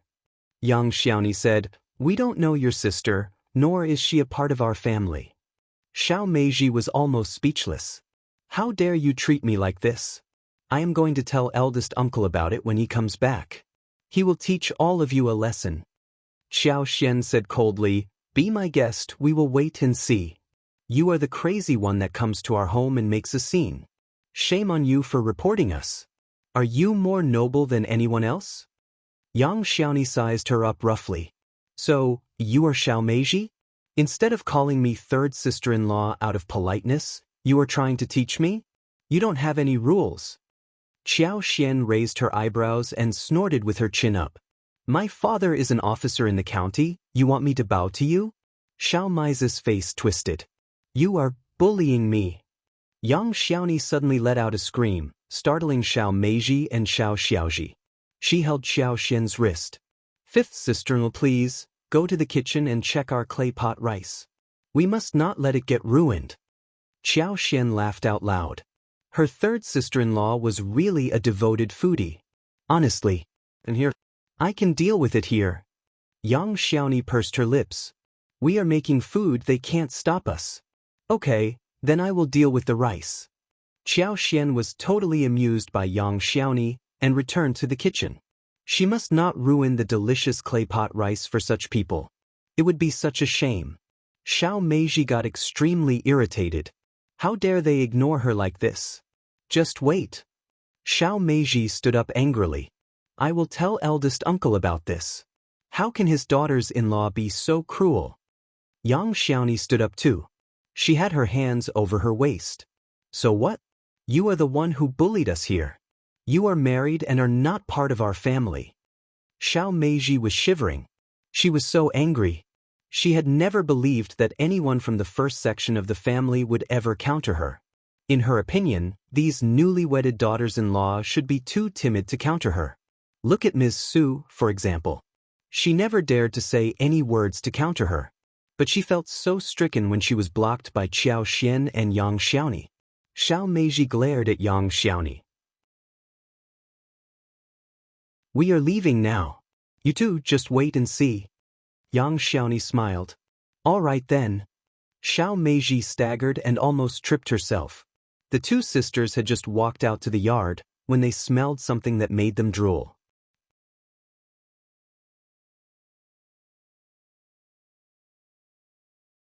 Chapter 466.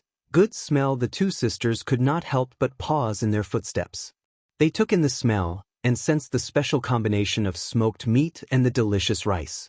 It made them drool even more. Xiao Xiaoji asked Xiao Xiaoqi, Brother Qi, what are you cooking?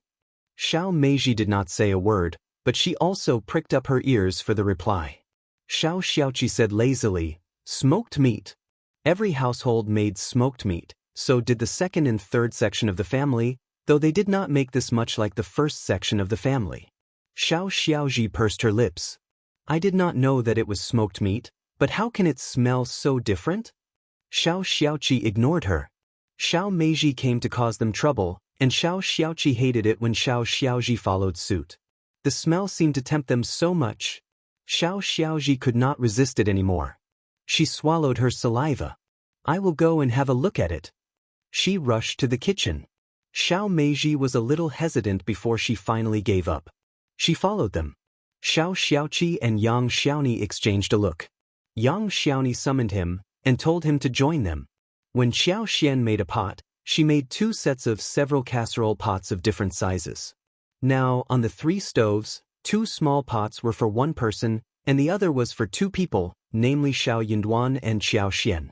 At this moment, the lid was lifted, and Xiao Xian was pouring the seasoning sauce, cracking the eggs, and preparing to add vegetables. It smelt so good. It was a nice scene.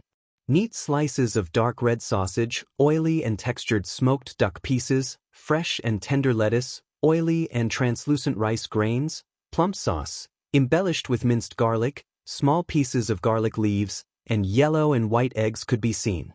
It looked just too delicious. They could not stand it any more. Xiao Xiaoji could not help but lick her lips. I want to eat it too. Xiao Meiji snorted. She wanted to eat more. She and her husband had traveled all the way here and not eaten a thing. This delicious-looking dish almost killed her. She did not utter a sound but believed that if Xiao Xiaoji could be offered a portion, she would be given one too. They were together. Yang Xiaoni defended her food and said, This is our dinner, just enough for us. See, it is smoked meat with egg and rice, that is all. You can make it at home too. Please leave now, we are going to eat our dinner soon. Xiao Xiaoji was very disappointed and annoyed. You are so stingy. Yang Xiaoni said, This is my dinner, of course you can't have any. Xiao Meiji snorted. With the eldest uncle and eldest aunt away, you cooked so much food. You are ruining food and wasting money. We don't need lazy and greedy daughters-in-law like you here. Xiao Xiaoqi immediately said, Cousin, we always eat this even when parents are here. Yang Xiaoni smiled. Qi, your cousin knows nothing, so she misunderstands us. And cousins, we don't care what kind of daughters-in-law are at your home. But now, you are at our home, and it is none of your business how we live. You are welcome to report us to our parents-in-law when they are back. Xiao Meiji. She became crazy after hearing this.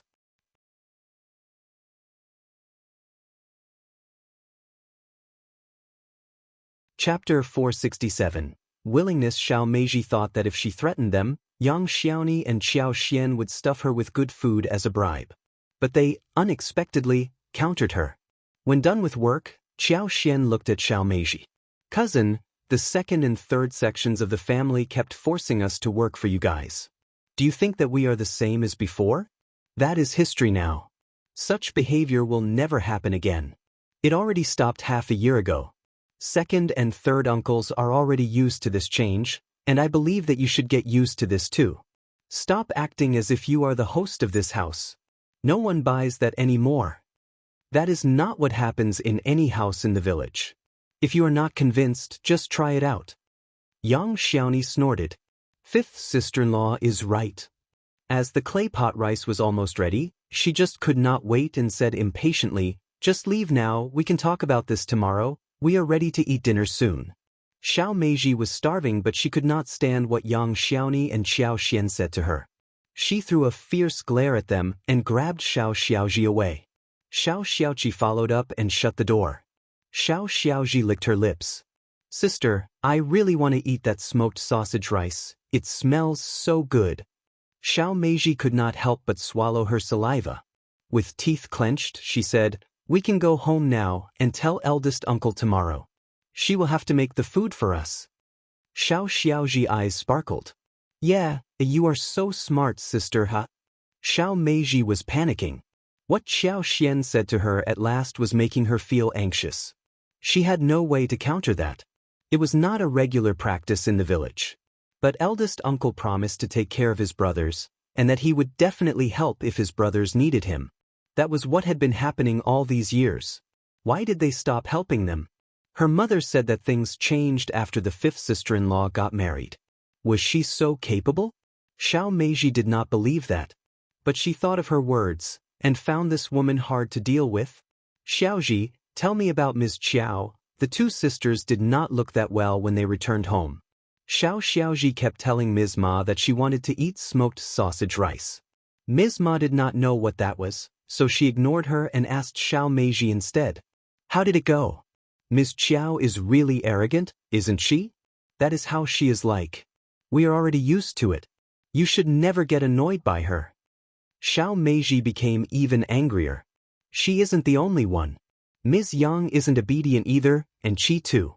He has turned very unruly. Same goes for my cousin. He even pretended as if I were not around. He did not even show up. In fact, Xiao Yunduan was studying in his yard and had no idea that she had been there. Xiao Xiaoqi had wanted to inform him but was stopped by Qiao Xian. Hearing Xiao Mei's words, Ms. Ma sneered. "They are rich now, and you have seen that too. Didn't you see their big house? They are looking down at us, totally." Unconvinced, Xiao Meiji bit her lips. "So, the eldest uncle has left us alone?" Ms. Ma sneered and sounded furious. "No need to mention him. He makes empty promises, but never puts them into practice."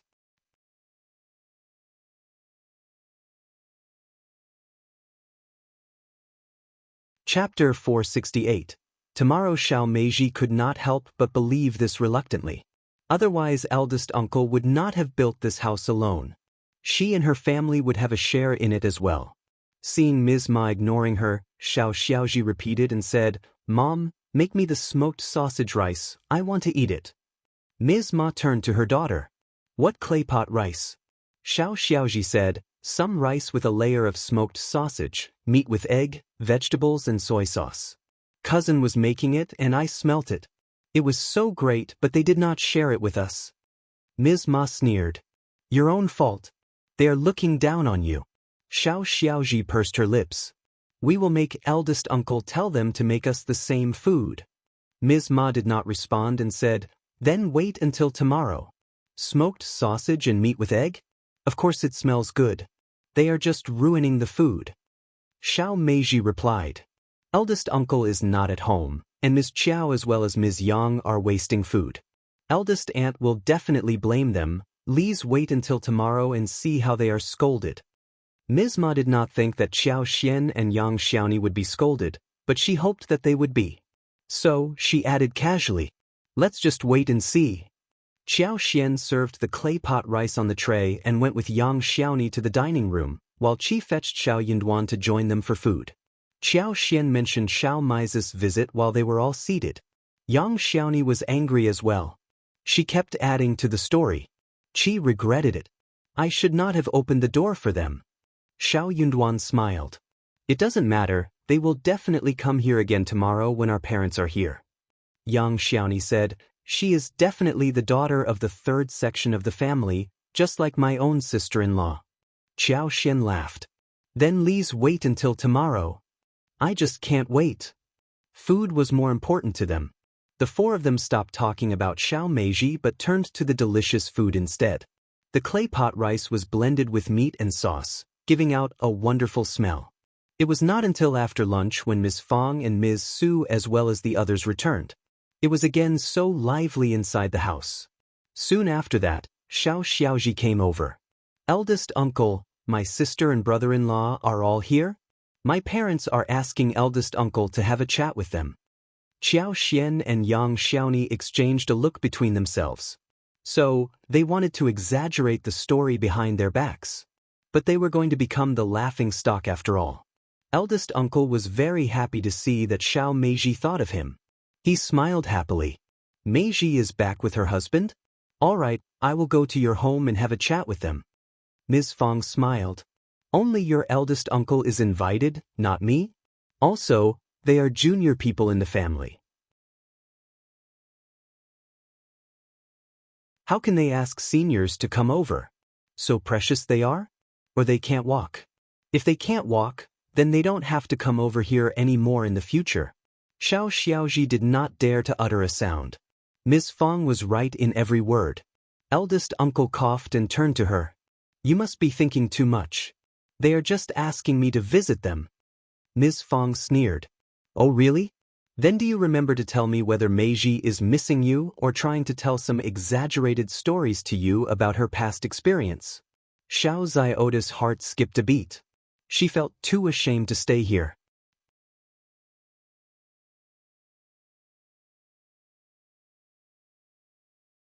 Chapter 469. Whole story. She had always been afraid of the eldest aunt, and now she was even more scared of her. Eldest uncle felt a little bit displeased. You just like thinking too much about Ms. Fang chuckled. Then, go ahead. Eldest uncle was affected by what Ms. Fang said, so he felt quite annoyed, and followed Xiao Xiaoji. Xiao Meiji and her husband were very hospitable towards him, and Xiao Meiji even greeted him happily. But before eldest uncle was able to taste the happiness, Xiao Meiji started to talk about something else. The more the eldest uncle heard about this, the more guilty he felt inside his heart. Ms. Fang was totally right. Had it not been for Ms. Fang's reminder, what Xiao Meiji said to him might have fooled him. But Ms. Fang's words plus what Xiao Meiji said made him realize that Xiao Meiji was trying to make some accusations. Ms. Qiao was indeed arrogant, but she never irritated people unless people irritated her first. And Ms. Yang? She was even less likely to do this. She only wanted food. So, when Meiji said that she went to visit them but was humiliated instead, eldest uncle did not really buy that. He did not speak his doubts in front of Xiao Meiji, but said some vague words to console her. Xiao Meiji felt very proud. She assumed that she had achieved what she wanted. Eldest uncle, you have to get me justice. Eldest uncle was taken aback. What? Oh, okay. Ms. Ma added some complaints of her own, saying that Qiao Xian and Yang Xiaoni were ruining food at home. Eldest uncle became even more speechless. Ms. Qiao was rich, and she always ate what she wanted. She even shared the food with the whole family, so what could he blame her for? But he did not dare to reveal anything like this in front of the third section of the family, otherwise he would sound as if he were showing off. Eldest uncle was actually a very modest person who never liked showing off. But soon, Xiao Xiaoji and Xiao Meiji, as well as Xiao Mei's husband Jiang Dai and Ms. Ma followed eldest uncle to his home. Xiao Meiji was waiting to see Qiao Xian and Yang Xiaoni getting scolded. Unexpectedly, the whole thing turned out quite different. Eldest uncle could not scold his daughter-in-law. Also, he spotted how confident Qiao Xian and Yang Xiaoni looked, and with Ms. Fang's cold eyes, he felt that something was wrong. Sure enough, before he could say a thing, Ms. Fang started scolding Xiao Meiji. Meiji, we were not at home yesterday. What were you doing here humiliating my daughters-in-law? What has your mother taught you? Apologize to them now. Xiao Meiji was shocked. She snapped. They are lying. I never did that. Ms. Fang sneered. My daughters-in-law never lie. But you have been a liar since childhood. Want me to give you some examples? Also, Qi was here too. Did he lie as well? Xiao Meiji always bullied Tao Tao and Qi and made up stories. Ms. Fang had caught her doing so a few times. Xiao Meiji flushed. Ms. Ma said, eldest sister-in-law, Meiji was the guest, and she got angry because Ms. Qiao and Ms. Yang did not treat her well. Ms. Fang said, oh, so you know you are a guest, an outsider. Then what were you doing at my house? My daughters-in-law did not have to tolerate such behavior. Xiao Mei's husband, Jiang Dai, was dumbfounded. He had no idea what he should do. Xiao Meiji felt so humiliated. She covered her face and sobbed. Eldest aunt, how can you say this? They must have exaggerated the whole thing. You are the one who exaggerates, not them. They always tell the truth. Stop crying here, go to your own house and cry.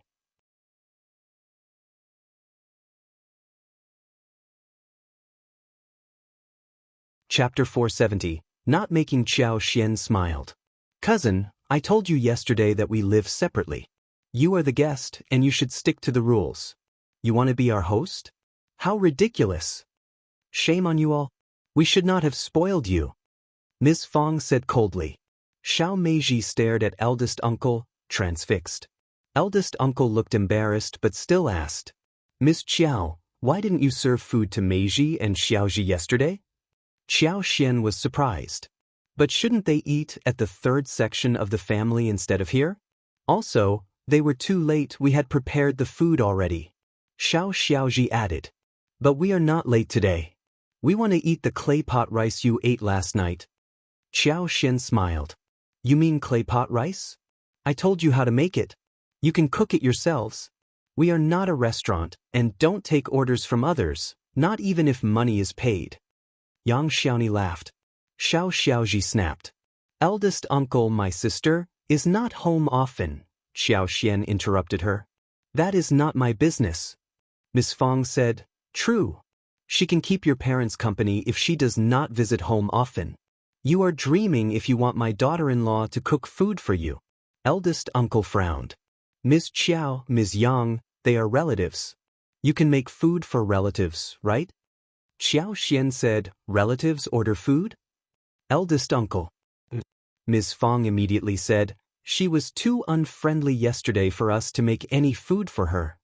Eldest uncle, Ms. Fang continued. Honestly, Ms. Ma, I am telling you now that we will be celebrating the new year separately. You won't be joining us anymore.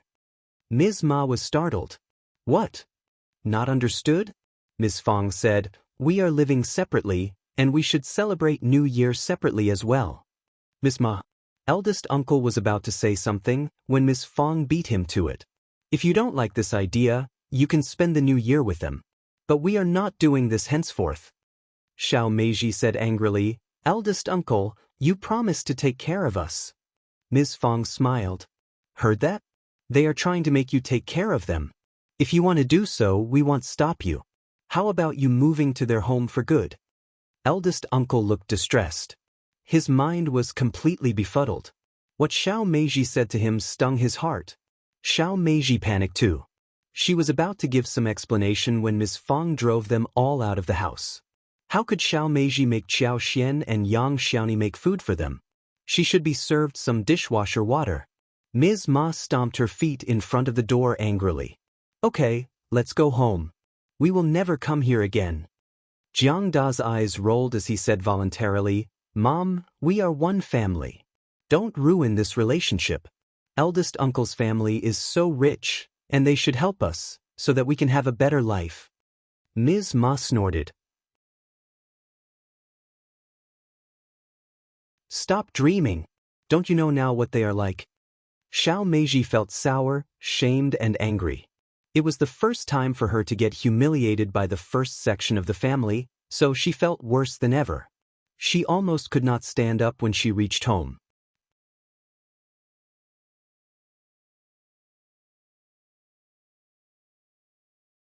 Chapter 471. Annoyed, Mom, is their behavior so over the top now? Ms. Ma sank her face. You saw what happened. They have been like this since some time. Honestly, then we just ignore them. Saying that, Xiao Meiji got dumbfounded again. The first section of the family was so rich now, and wanted to get rid of them. Ms. Ma added, when your brother becomes an officer, they will not be this arrogant. Also, Xiao Yunduan has been driven out of the college and he is done for. Really? Tell me more about it. Xiao Meiji instantly got interested. The mother and the daughter exchanged some gossip, and Xiao Meiji felt very glad hearing the bad news. Just wait and see what their future would be like. Xiao Xiaoji was displeased and nagged. Mom, I want to eat smoked sausage rice now. Ms. Ma became annoyed. What smoked sausage rice? You always talk about this. She had thought that when her elder daughter was home, she could make some difference. But she was also ruthlessly driven out by Ms. Fang. She was quite upset as she thought about this. Xiao Meiji was greedy for that too. Mom, just make the smoked sausage rice tonight. Looking at them too, Ms. Ma was interested as she asked strangely. How is that rice made? Can it be so delicious? Xiao Xiaoji pursed her lips. I don't know, but it smelled so nice and I really want it. But third sister-in-law and fifth sister-in-law did not share any with us. Ms. Ma felt a bit concerned for her daughter, who was never treated like this. Only Tao was. Ms. Ma could not stand it when it was her daughter who was bullied. Okay, we will make smoked sausage rice tonight. They had smoked sausage as well. But it was not very easy to make the one they wished to eat. They had no special pot for clay pot rice, so they used the pot for rice cooking. When the rice was almost done, they put some sliced smoked sausage, poured some soy sauce, crushed some garlic and added some vegetables. Xiao Xiaoji wanted an egg, which was turned down by Ms. Ma. Smoked sausage with egg? That was such a waste. But Xiao Xiaoji and Xiao Meiji did not think the smell was right, except for the strange smell of the smoked sausage. It seemed totally different. Nonetheless, they still enjoyed the dish. But after that, Ms. Ma said, this is the same as steamed smoked sausage. Xiao Xiaoji and Xiao Meiji were both startled. That seemed right. But they started to get really distressed again. They knew that the first section of the family had made a different, fragrant dish. Xiao Meiji felt so irritated when she missed out what she had almost got her hands on. Her parents were right. Eldest uncle had changed too. Mom, where does eldest uncle's family get this much wealth from? Are they doing some business behind our backs? Xiao Meiji's husband and father-in-law were carpenters. They made furniture for people, so Xiao Meiji had some different ideas. Ms. Ma was startled. They have no business to do here. Xiao Meiji said, the house is so big and the furniture isn't cheap. The glazed windows are really expensive. It's all Ms. Qiao's dowry. That dumb-headed woman.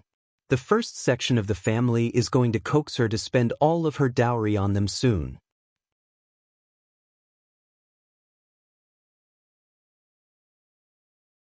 Chapter 472. Ms. Fang's determination, dowry? That is too much even for someone's dowry. Xiao Meiji did not believe that. Ms. Qiao is a concubine's daughter. No lineal mother would really care about a concubine's daughter that much. I believe that they must have some way of making money. Look at the businessman's family, the concubine's daughter always has a worse life than maids. Well, Xiao Meiji believed that her conjecture was right. Mom, you should watch them carefully. Observe what they do. I am sure they have many ways of making money. Ms. Ma thought for a while and nodded. Okay, I will keep an eye on them. It won't be so troublesome. They were in the same village. They would always run into each other. The next day, Xiao Meiji and her husband left. They had intended to just stay one night before leaving. But Xiao Meiji wanted to report Xiao Xian's deeds to eldest uncle when he was back, thus staying for one more day. But the report failed and she felt really annoyed. She did not even say goodbye to eldest uncle when she left. Hearing that the three families were not celebrating New Year together, second uncle and third uncle were really displeased. They rushed to the first section of the family and argued about it. Ms. Fang ignored them and refused to change anything. Eldest uncle wanted to have a lively dinner, but no one in the family supported him. Xiao Sanlang, Xiao Yinduan, Qiao Xian and Yang Xiaoni all said no to his request, and Qi and Tao Tao disapproved of it too. Elder uncle felt really distressed, but there was nothing he could do. Second uncle and third uncle became totally disappointed with eldest uncle, who only talked nice but never did anything in reality. Ms. Niu and Ms. Ma kept blaming the first section of the family for this decision, but no family in the village would gather together with their brothers after their parents were gone. When the three sections of the family gathered to celebrate New Year's, they were just creating a strange scene. Hence, they could not even complain about it to the villagers. They felt so annoyed. But it had been settled that they were not spending the new year together, ever again. Ms. Niu could not help but blame Ms. Ma. It is your Meiji who caused all of this. But for what she did to the first section of the family, they would not have made this decision. Ms. Ma did not accept this accusation. Eldest sister-in-law has disliked us for a long time. She was going to mention this to us anyway. Meiji has nothing to do with it. Since Ms. Fang and Ms. Su had finished with their visits to their parents' homes, Qiao Xian and Xiao Yinduan visited the Qiao family before the minor New Year. They had some mediocre presents with them and got mediocre reception at the mansion. Officer Qiao did not appear this time to receive them. It was Madame Qiao, Qiao Wei, concubine Du and Qiao Ko who received them. Qiao Wei was also there watching the show. She was really interested in meeting Qiao Xian. Qiao Wei even ordered Lu Yan to serve her. Qiao Xian's face changed as she saw Lu Yan. She lowered her head and said nothing, which made Qiao Wei feel really glad. Qiao Ko added fuel to the fire. Second sister, Lu Yan is your maid, isn't she? Why is she not with you? Qiao Xian was startled as she staggered. I'm not sure. Elder sister has the call. The elder sister could give whatever she wanted. She was arrogant and spoiled, without any manners. Qiao Ko did not understand what Qiao Xian meant. She chuckled and teased. You are right, second sister, elder sister has the call.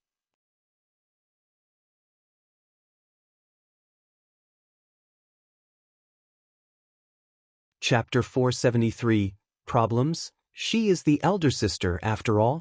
Qiao Ko found her to be boring. She chuckled and said, Second sister, you are so obedient. You obey whatever elder sister tells you to.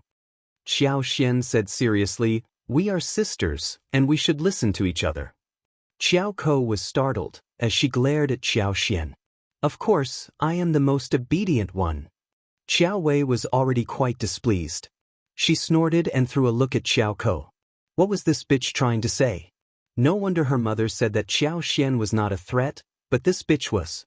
She was not going to allow this cheap woman to suck up to any noble family, otherwise there would be trouble. It seemed that her mom was right. Madame Qiao apparently realized that Qiao Ko did not mean anything good. She gave her a cold look. Concubine Du, who had been watching the show, felt her heart tremble.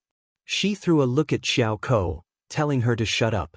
Lu Yan didn't dare to utter a word but said inwardly, Stop messing around. Second miss is not as simple as you assume. If you keep on causing trouble, you will really be in trouble. Concubine Du hurriedly spoke up, fearing that Qiao Ko would continue to say something bad. She smiled. One heard that young Master Xiao has been driven out of Minghua College, is it true? What happened? Qiao Ko soon got interested and chuckled. Yeah, what about telling the story of how you were driven out of college? You are not going to attend the imperial examination without a teacher, right? Should Dad help you? Qiao Xian threw a look at Qiao Ko, as she turned to Madame Qiao, asking sincerely, Mom, can Dad really be of some help? Madame Qiao glanced at Qiao Ko coldly, snorting. Stop speaking nonsense. College made the decision for a certain reason. The old master is a fair and just officer who will never abuse his power to conduct any personal affairs. Oh. Qiao Xian looked disappointed. So, I never expected that. But I thought the third sister was telling me. Qiao Ko got anxious. Stop the nonsense. That is not what I mean. Qiao Xian sounded weak. Oh, then I must have been mistaken. Qiao Ko got even more annoyed. You are definitely mistaken. Drop it now. Madame Qiao got impatient as she snapped. Just shut your mouth if you don't know how to talk.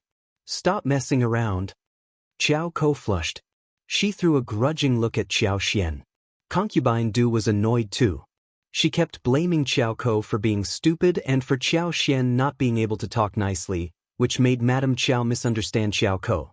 Concubine Du quieted down, rather than laugh at Qiao Xian. Lu Yen lowered her head. She wished to hide herself. She thought to herself. Second miss just puts forward a few casual words and third miss immediately gets set up. She is not as simple as she looks. Noon has ever realized it? Alright, you have traveled far to come to this place. Stay for lunch. Madame Qiao stood up and was about to leave. She had no interest in keeping Qiao Xian and her husband company. Qiao Xian replied. It will get dark soon, so we need to head back. We can keep ourselves warm under the sun. No need for lunch, thanks. Mother, we are leaving now. Say hello to father for us.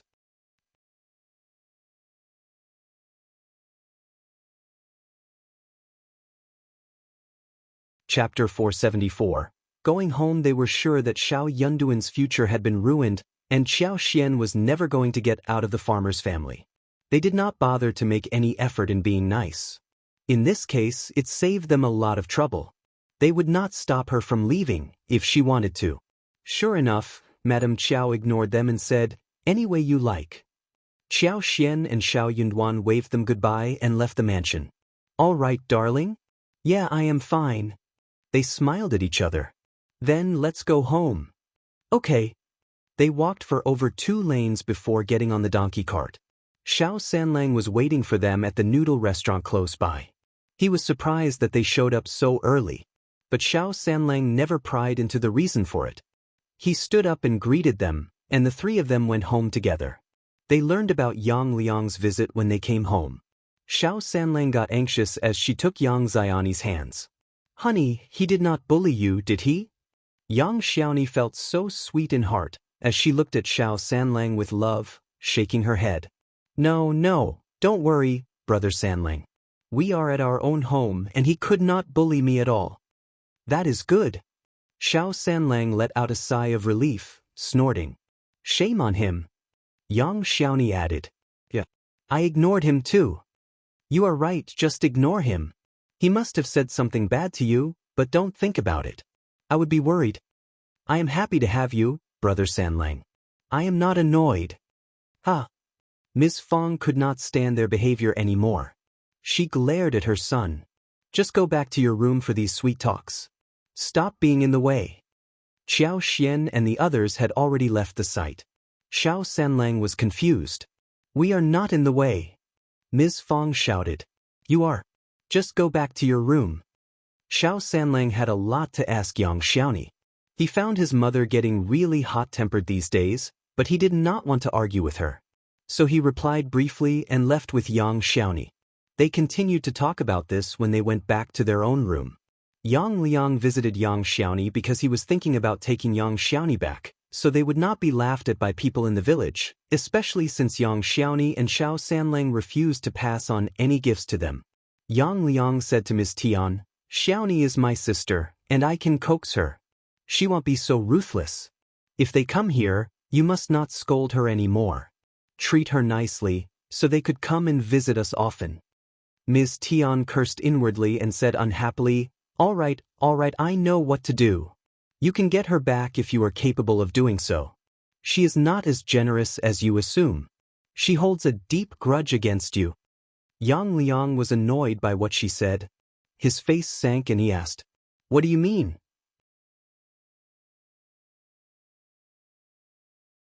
Do you want me to get them here or not? Ms. Tian fell silent. Ms. Fang and Yang Xiaoni were both alarmed seeing Yang Liang at the door. He felt so embarrassed. Yang Liang was so jealous looking at the new house of the first section of the family. The first section of the family was leading an increasingly better life.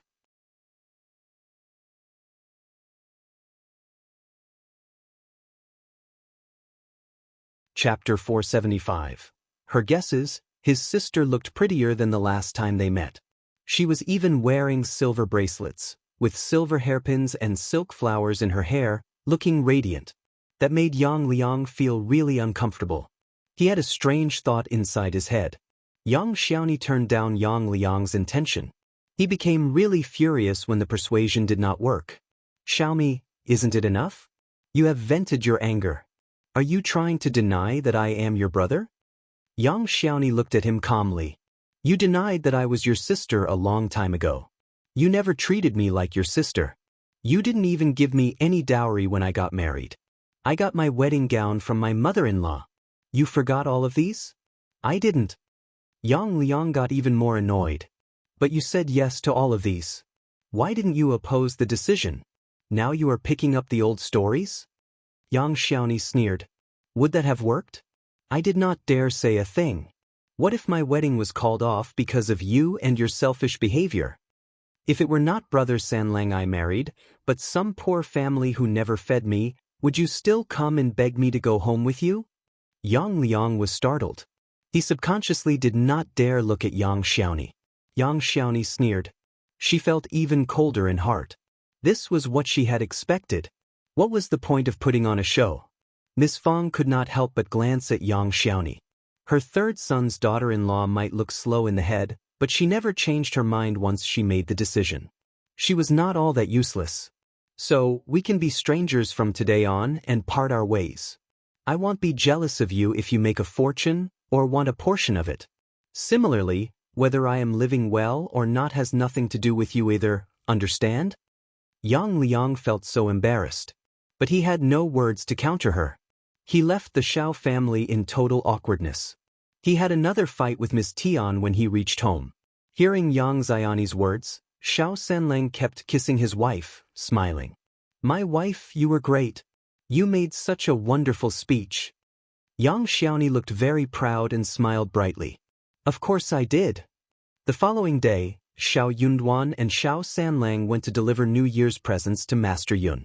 Master Yun had not taken Xiao Yunduan as the disciple formally, but he still learned a lot from him. He respected him and admired him as a disciple, thus abundant presents were prepared. However, when he returned home in the afternoon, Master Yun and his 3 servants, namely Uncle Yun and Aunt Yun as well as Tsang, came back with him. They were going to spend the new year at his house. Miss Fang and eldest uncle were surprised, but still opened their arms in welcome for them.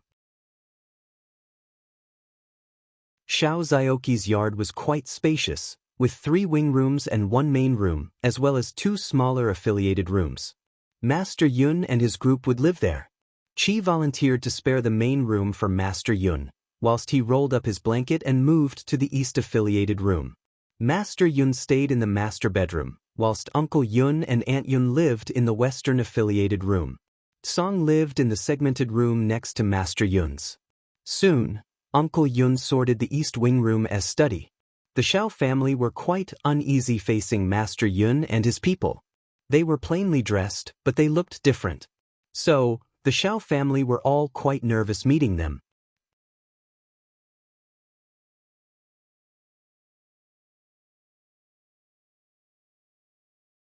Chapter 476. Proud but Master Yun was a very easygoing person and good at chatting. He spoke of land and properties with eldest uncle and Ms. Fang, so that both of them felt interested in speaking with Master Yun. Uncle Yun and Aunt Yun were friendly, and Song was a very lively and smiling boy with a sweet tongue. They soon got on well with each other. The family had no idea that Master Yun actually was Xiao Yunduan's teacher, but Xiao Sanlang and Xiao Xian did. So when the teacher was here, he should be treated well. Xiao Xian decided to cook the dinner personally. Ms. Su and Yang Xiaoni gave her a hand. They made steamed smoked meat, sausage and a smoked fish platter. They killed a chicken and stewed it with the most delicious and rare mountain mushrooms. They also made steamed pork belly with powder, braised soft-shelled turtle, stir-fried eel with ginger, onion and garlic, steamed mandarin fish, minced meat tofu, stir-fried yam, stir-fry shredded bamboo shoots of tea tree mushrooms, as well as a garlic-fried cabbage. As each dish was cooked and served, Ms. Su and Yang Xiaoni were both very proficient with Xiao Xian's pace. But Aunt Yun was shocked. She was quite good at cooking and expected to make the dishes here. It turned out that she did not need to do a thing. At first, Aunt Yun saw Ms. Su, Yang Xiaoni happily washing, chopping, cleaning the pot, and lighting the fire, while Qiao Xian was watching from the side. Moreover, they still wanted to ask Qiao Xian about everything, such as how to cut the vegetables and other things. This made Aunt Yun even more puzzled. But Qiao Xian was better at cooking the actual dishes. The dishes were far superior to the ones made by hers. When the dinner was served, Master Yun ate with everyone from the first section of the family. Aunt Yun and Uncle Yun as well as Tsang were not at the table, but they got some portions from each dish and ate at the small, square desk in the kitchen. Qiao Xian said to them, "Uncle Yun and Aunt Yun, just eat the food. My husband is attending Master Yun." Master Yun was not a particular man. So, both Uncle Yun and Aunt Yun nodded and accepted the offer. Ms. Fang and eldest uncle invited Master Yun to take the seat. Master Yun could not help but sigh seeing the table filled with dishes. This is such a waste of food. Only a dish of smoked sausage, vegetables, and tofu should be enough. It must have cost a lot. Ms. Fang smiled. It's very nice of you to say so. These fish were all caught in the river and kept in the pond in the backyard of our house for free. This chicken is also raised at home. We have a lot of chickens at home. I also made a lot of sausages and smoked meat, about 100 kilograms. You would never be able to finish it. My daughter-in-law, Ms. Qiao, cooked this meal. She is really good at making food. Try it, please. The whole family asked Master Yun to take the seat. Master Yun was surprised. He had thought that his servant Aunt Yun made all this. So, it was not her? But hearing what Ms. Fang said, he felt relaxed and smiled. Okay, I will try everything. You are living a great life here. How wonderful. Ms. Fang was proud. Yeah. My sons and daughters-in-law are all very capable people. Master Yun nodded with a smile. Yeah. I agree. Yeah. Ms. Fang felt even prouder. Yes. Ms. Fang was very easy to get on well with. She was very straightforward. Qiao Xian cooked for Master Yun every day. She tried her best to serve Master Yun some good dishes.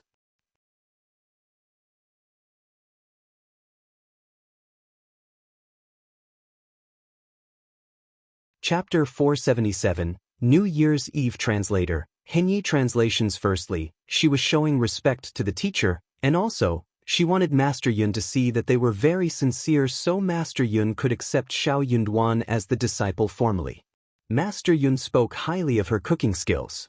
He had been to many places, and Qiao Xian served different cuisines, some of which he had tasted before and some not. Hearing that Qiao Xian was the daughter of the county magistrate and learned the cooking skills from books, he could not help but feel emotional. How blind was the county magistrate to have ignored such a wonderful daughter?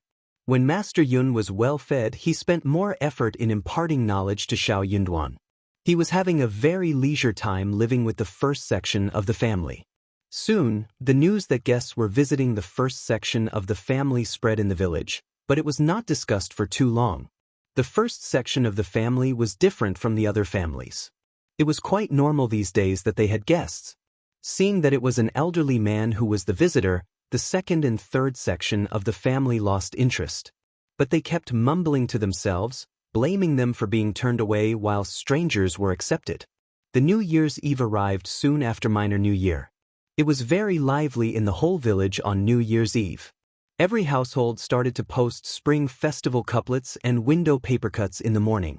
Those who were more particular would hang 2 pairs of red lanterns under the eaves to watch the festival. The first section of the family was going to spend the new year in the new house, and everyone was glad about it.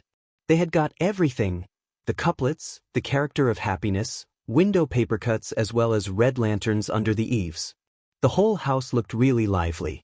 Tao Tao and Qi put on new clothes and shoes, with pockets full of melon seeds, peanuts, pine nuts, almonds and so on, playing with children in the village. They cheered happily and set firecrackers, making the whole village look even more flourishing. Xiao Xiaoji and Xiao Meiling also had new clothes made. When they went out to hang out with friends, they ran into Tao Tao and Qi, who had their brother with them too. Tao Tao was wearing a rose-red dress, embroidered with begonia flowers on the side, a circle of fluffy snow-white rabbit fur around the neckline and cuffs, a light pink skirt, and thick buckskin boots, which made the girl look very beautiful. The material of the dress was not satin, but it was better than ordinary muslin, and the workmanship of the clothes was more delicate and meticulous. It made her stand out in the crowd of friends without being too obtrusive. Still, Tao Tao caused much envy from her peers, since she was already a good-looking girl from birth. She had many snacks and shared them with friends generously, and many children loved hanging out with her.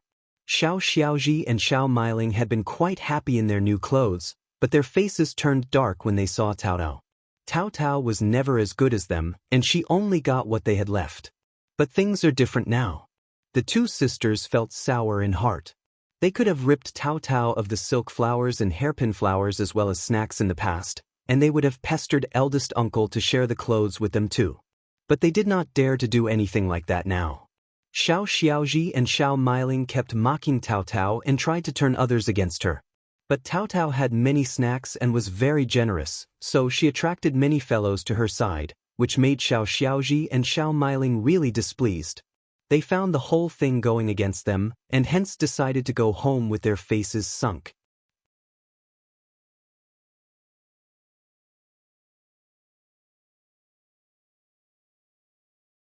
Chapter 478. Opinions. Xiao Meiling was slightly older and had just gotten engaged. She did not dare to make a scene, thus crying to herself. Xiao Xiaoji almost burst into tears seeing Ms. Ma. Tao Tao bullied me. Ms. Ma had not been really happy when she heard about killing a chicken for New Year's dinner. Now, she became really angry. How did she bully you? Tell me. Even Tao Tao has changed. Normally, all they needed to do was to eat at the first section of the family every year rather than take care of everything, which saved them a lot of trouble. But right now, they have to do everything by themselves. She wanted a reason to vent the accumulated anger. Xiao Xiaoji got startled hearing what her mother said. She stumbled with her words, not daring to say a thing. Her mother got even more irritated by her hesitation, so she dashed off into the room. Ms. Ma mumbled, "Serve you right to have been bullied, so timid and weak." But after thinking about this for a while, she did not go to the doorstep of the first section of the family to fight. After New Year's Eve, they visited relatives rather than farmed the land. The whole village had a very relaxed air around. There were many people visiting the first section of the family. Ms. Fang and her daughters-in-law received them one by one. Ms. Fang and Ms. Zu's mother's family, Ding Erza's in-laws as well as Ms. Fang's married elder sister etc. They were all here. Even Xiao Dali as well as a few other families from the same village came to visit them. Qiao Xian and Yang Xiaoni as well as Ms. Su received the guests every day. They were very busy. Luckily, the new house was spacious enough for the relatives to stay, and Xiao Yunduan was not affected when he needed to study. After the new year, the autumn examination date was approaching. But on the 6th day of the new year, Ms. Su suddenly felt a little uncomfortable. She turned pale and vomited. She knew what was happening. Ms. Fang asked a doctor to feel the pulse, and it was revealed that Ms. Su had been pregnant for 2 months. The whole family cheered happily. Xiao Delong felt happier since he was going to be a father again. Ms. Fang asked Ms. Su to take a good rest instead of working in the field. She could do some light work like feeding the chicken and sweeping the floor. The 4-year-old Xiao Qing should not be next to her either, in case her stomach was kicked accidentally by the child. Qiao Xian offered some cubilose and donkey hide gelatin to Ms. Su as supplementary food. Ms. Su was quite pleased. She had one son and she did not care if it was a girl or a boy that was yet to come. Most importantly, they were living a very good life these days, and the child knew how to choose a family. She or he would be a very happy child anyway. Yang Xiaoni massaged her sunk belly and got a little worried.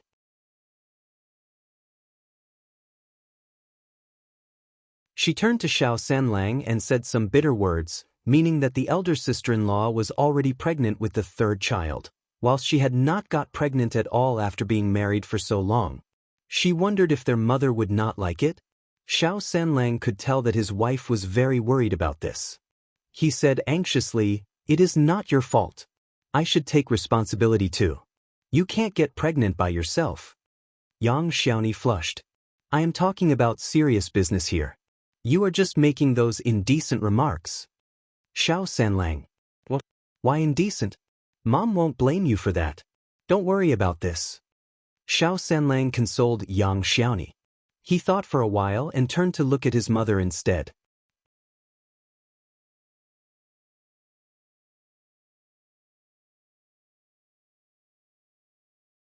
Chapter 479. Ms. Fang's laughter. He was going to tell his mother not to give them too much pressure in pushing them to give birth to a baby. Ms. Fang almost laughed. She poked him straight on the forehead. I don't intend to put you under any pressure, okay? You have only been married for a few months. Also, Ms. Yang did not have a good time back at her own home, and it is not that good to get pregnant now. You should make sure she lives well and becomes healthier, so she can be pregnant then. Oh, true. Xiao Sanlang's eyes brightened as he smiled. I never thought about this before. Mom, you are so considerate. Miss Fang glared at him. Now you understand? Then, get lost from here. So irritating that my brainless son is wandering in front of me. Xiao Sanlang did not care when he was scolded. He chuckled and went to tell his wife this good news. Miss Fang thought for a while. She was worried that Ms. Qiao would be worried about this issue too, when she saw Ms. Su getting pregnant. So, Ms. Fang automatically consoled Xiao Xian, telling her not to get worried about getting pregnant now, especially since Xiao Yunduan was in the middle of preparing for the imperial examination. She kept insisting that they should not have a child so soon, and they could wait for a couple of more years, and such. Xiao Xian flushed after hearing that. She nodded with a small chuckle. She felt a bit moved but embarrassed too. Actually, she never thought about pregnancy just because her elder sister-in-law got pregnant again. She had not even slept with Xiao Yunduan at this point. Nor had she thought about getting pregnant. As a result, she never related Ms. Zu's pregnancy to hers. But when her mother-in-law mentioned it, she was reminded that she might need to get pregnant and become a mother someday, since she was Xiao Yunduan's wife, after all. Luckily, her mother-in-law was open-minded, and she could leave this matter to the future. On the 10th day of the new year, Master Yun and his servants left the first section of the family and returned home. Xiao Yunduan and Ms. Fang could not make them stay longer. So, they had to give it up. Xiao Yunduan accompanied them personally and sent abundant local things to them. Master Yun liked their smoked sausage and meat, salted eggs and preserved eggs, dried bamboo and mushrooms, etc. So he accepted them all without turning down the offer. On the 12th day of the new year, Xiao Sailang from the second section of the family was getting married. Ms. Niu and second uncle had a good idea. They wanted Qi to hunt a wild boar so that the banquet would look good, and also, they would not have to buy any meat themselves. Ms. Fang laughed. They were telling Qi to hunt wild boars so their son's wedding could look good. Wild boars were very dangerous animals and they could not be hunted just on someone's whim and fancy. Ms. Fang turned them down, which displeased second uncle and Ms. Niu. When the wedding day came, Ms. Fang took Yang Xiaoni and Tao Tao to offer help, whilst Xiao Sanlang and Xiao Yunduan as well as Qi all went to greet the bride. Ms. Su was pregnant so she did not go to help. She would just visit when the bride arrived. She should stay at home in case she bumped into something. Ms. Fang did not want Xiao Xian to go there either. She asked her to stay at home to look after Ms. Su and not do any labor work. Ms. Niu had wanted Xiao Xian to offer help, because she was county magistrate's daughter, which would lift up their family's reputation. But there was nothing she could do when Ms. Fang refused to bring her along. Ms. Zhang sneered. Elder sister-in-law is pregnant with the third child and she is getting more precious than before. She needs to be taken care of specially by someone at home?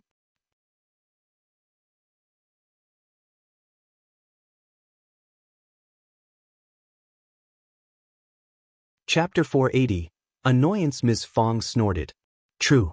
We are living a different life now, and of course she is more precious than before. We are going to get compensation for what we lost in the past. Ms. Zhang choked on her words and veins popped up on her forehead.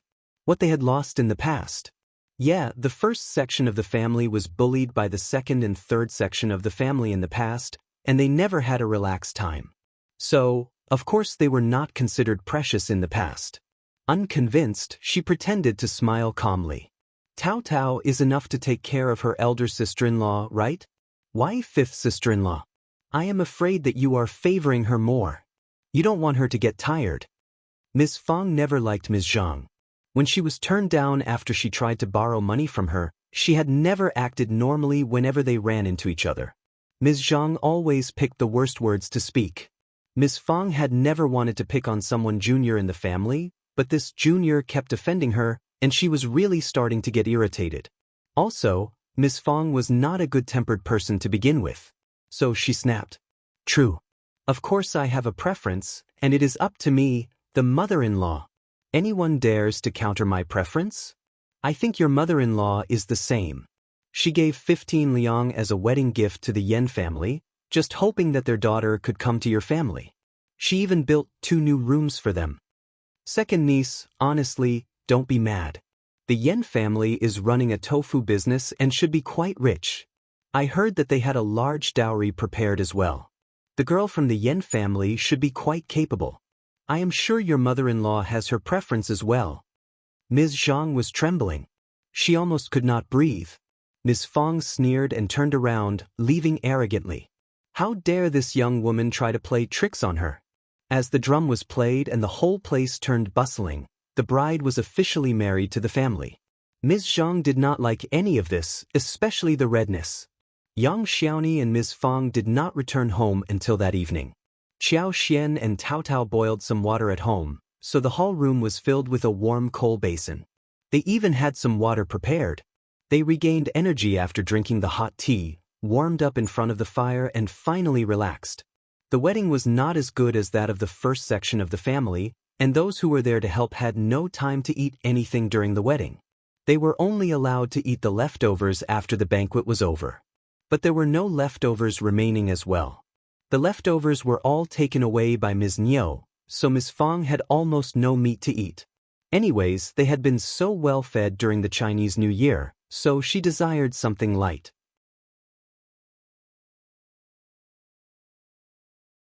Hence, she ignored the cheap behavior of the second section of the family. Early next morning, the newly wedded Ms. Yen, together with Xiao Sileng, came over with Ms. Niu to greet the first section of the family. The first section of the family represented the eldest in the family, so the newly wedded daughter-in-law of the other sections of the family should come to greet the relatives here first. Qiao Xian could not help but size up Ms. Yen secretly. Ms. Yen had a very ordinary look, with many freckles on her nose. She was medium-sized, neither chubby nor skinny. Dressed in red clothes and with some silver pins and red silk flowers on her head, she seemed friendly. She was 4 years older than Xiao Sileng though.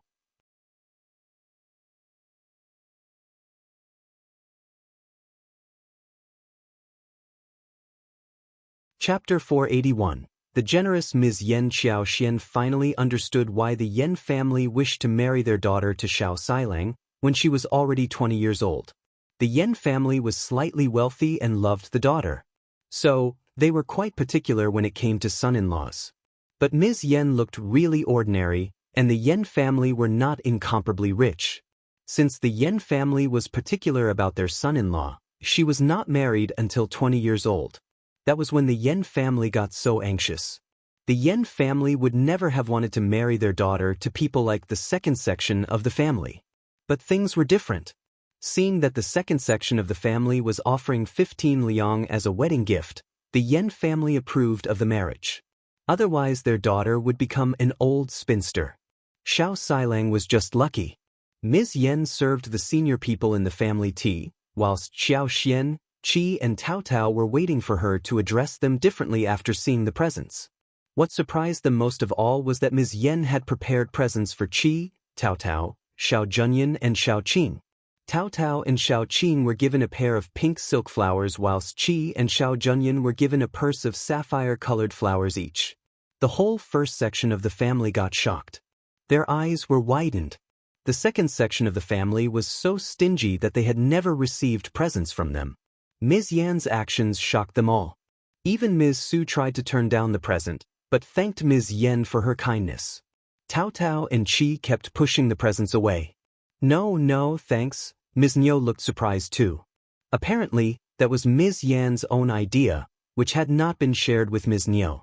Ms. Niu took the opportunity and smiled. Ms. Yan, they don't lack any of these things, just take them back. Mom, these are my wishes for them. I am not taking them back. Ms. Yan smiled. She sounded gentle but had a very firm attitude. Cousin Tao Tao and Qi, accept them. Are you all looking down at my presents? They all hesitated and turned to Ms. Fang for help. Ms. Fang smiled. Just accept the kindness from Ms. Yan. So they did. Ms. Niu was not very pleased. But she could not teach her newly wedded daughter-in-law a lesson in front of others. So she had to drop it. After they left, Qi and Ms. Su opened the purses and found that there were 8 pennies inside each of them. They were even more surprised. Is she a little too generous? Although the first section of the family did not think that 8 pennies was a lot, yet for villagers, that was already a huge amount. Ms. Fang smiled. Just accept it. Ms. Yan seems nice. Ms. Yan must have heard of the relationship between the 3 sections of the family, but she still did so. It also seemed that Ms. Niu had no idea about this.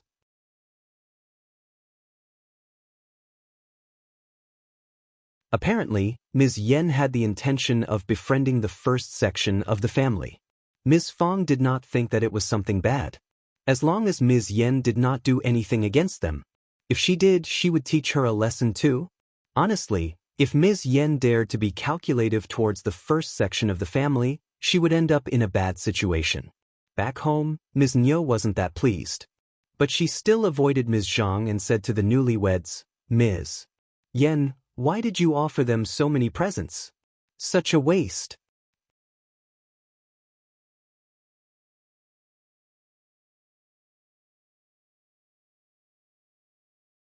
Chapter 482. Disrespect. Ms. Yan smiled. Mom, they are our relatives, the eldest uncle's family. It is always better to have a good relationship than hold a grudge, right? That wasn't too much for me. Also, Xilang approved of it too. Ms. Yan did not tell Ms. Niu about this, but she discussed it with her husband. Xiao Xilang had not wanted to do so. But Ms. Yan intentionally whispered something sweet and warm to Xiao Xilang, who turned totally dumb and nodded in the end. Ms. Niu glared at Xiao Xilang, while her anger towards Ms. Yan disappeared. Well, Xiao Xilang scratched his head. He did not know how to explain it to his mother. Ms. Yan smiled. Mom, my husband expects to have a good relationship between the 2 families too, right? Everything is fine. Let's just drop it. Ms. Niu snorted and warned Xiao Xilang. Watch out in the future. We can drop it for now. What else could they do, since the presents were already given away? Ms. Yan smiled and started another topic. She was now officially a member of the Xiao family. Ms. Yan and Xiao Sanlang returned to her mother's home after 3 days of the wedding. Ms. Niu was stingy and did not offer much as return presents. She only gave her 2 chickens, 2 rolls of cheap tea, which almost killed her. Ms. Yan was very displeased inside her head, but said nothing. Instead, she and Xiao Xilang went into the town and bought 2 jars of wine, 3 kgs of noodles, 1 kg of pastry and 3 kgs of pork belly. Then Ms. Yan said in a wrongful tone to her husband, Mom has given us so little. It is such a humiliation for us. You are the son-in-law, what would my family think of you? I am helping you keep up the reputation. We are a couple, right? I am earning your reputation for your sake. Xiao Xilang felt both guilty and moved, without knowing what to say. He was now totally on Ms. Yan's side. Ms. Yan added a few more sentences so he felt even more inclined towards her. Ms. Yan was satisfied and smiled. Since we have added things on our own to the return presents, don't tell parents about this. Otherwise Mom will blame me again. Xiao Xilang shook his head. Yeah, we must keep it a secret. Don't worry, I won't tell. He knew clearly what his mother was like. That made Ms. Yan feel even more happy. She was not trying to start a war with her mother-in-law, but she really could not respect her mother-in-law. She was married to Xiao Xilang and expected to live a peaceful life. She did not care about what others thought, but Xiao Xilang had to take her side and obey her words. She was quite surprised about the terrible relationship between the second section of the family and the first section of the family, which she found out recently. Luckily, Xiao Xilang had not offended the first section of the family like his parents.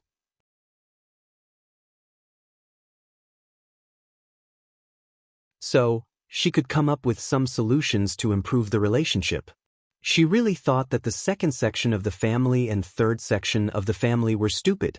They could take advantage of the first section of the family in the past, but henceforth, they needed to stay humble and try to have a good relationship with the first section of the family.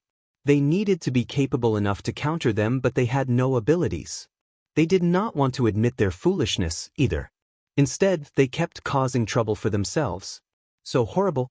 She did not care about the third section of the family, and she did not care what the second section of the family wanted.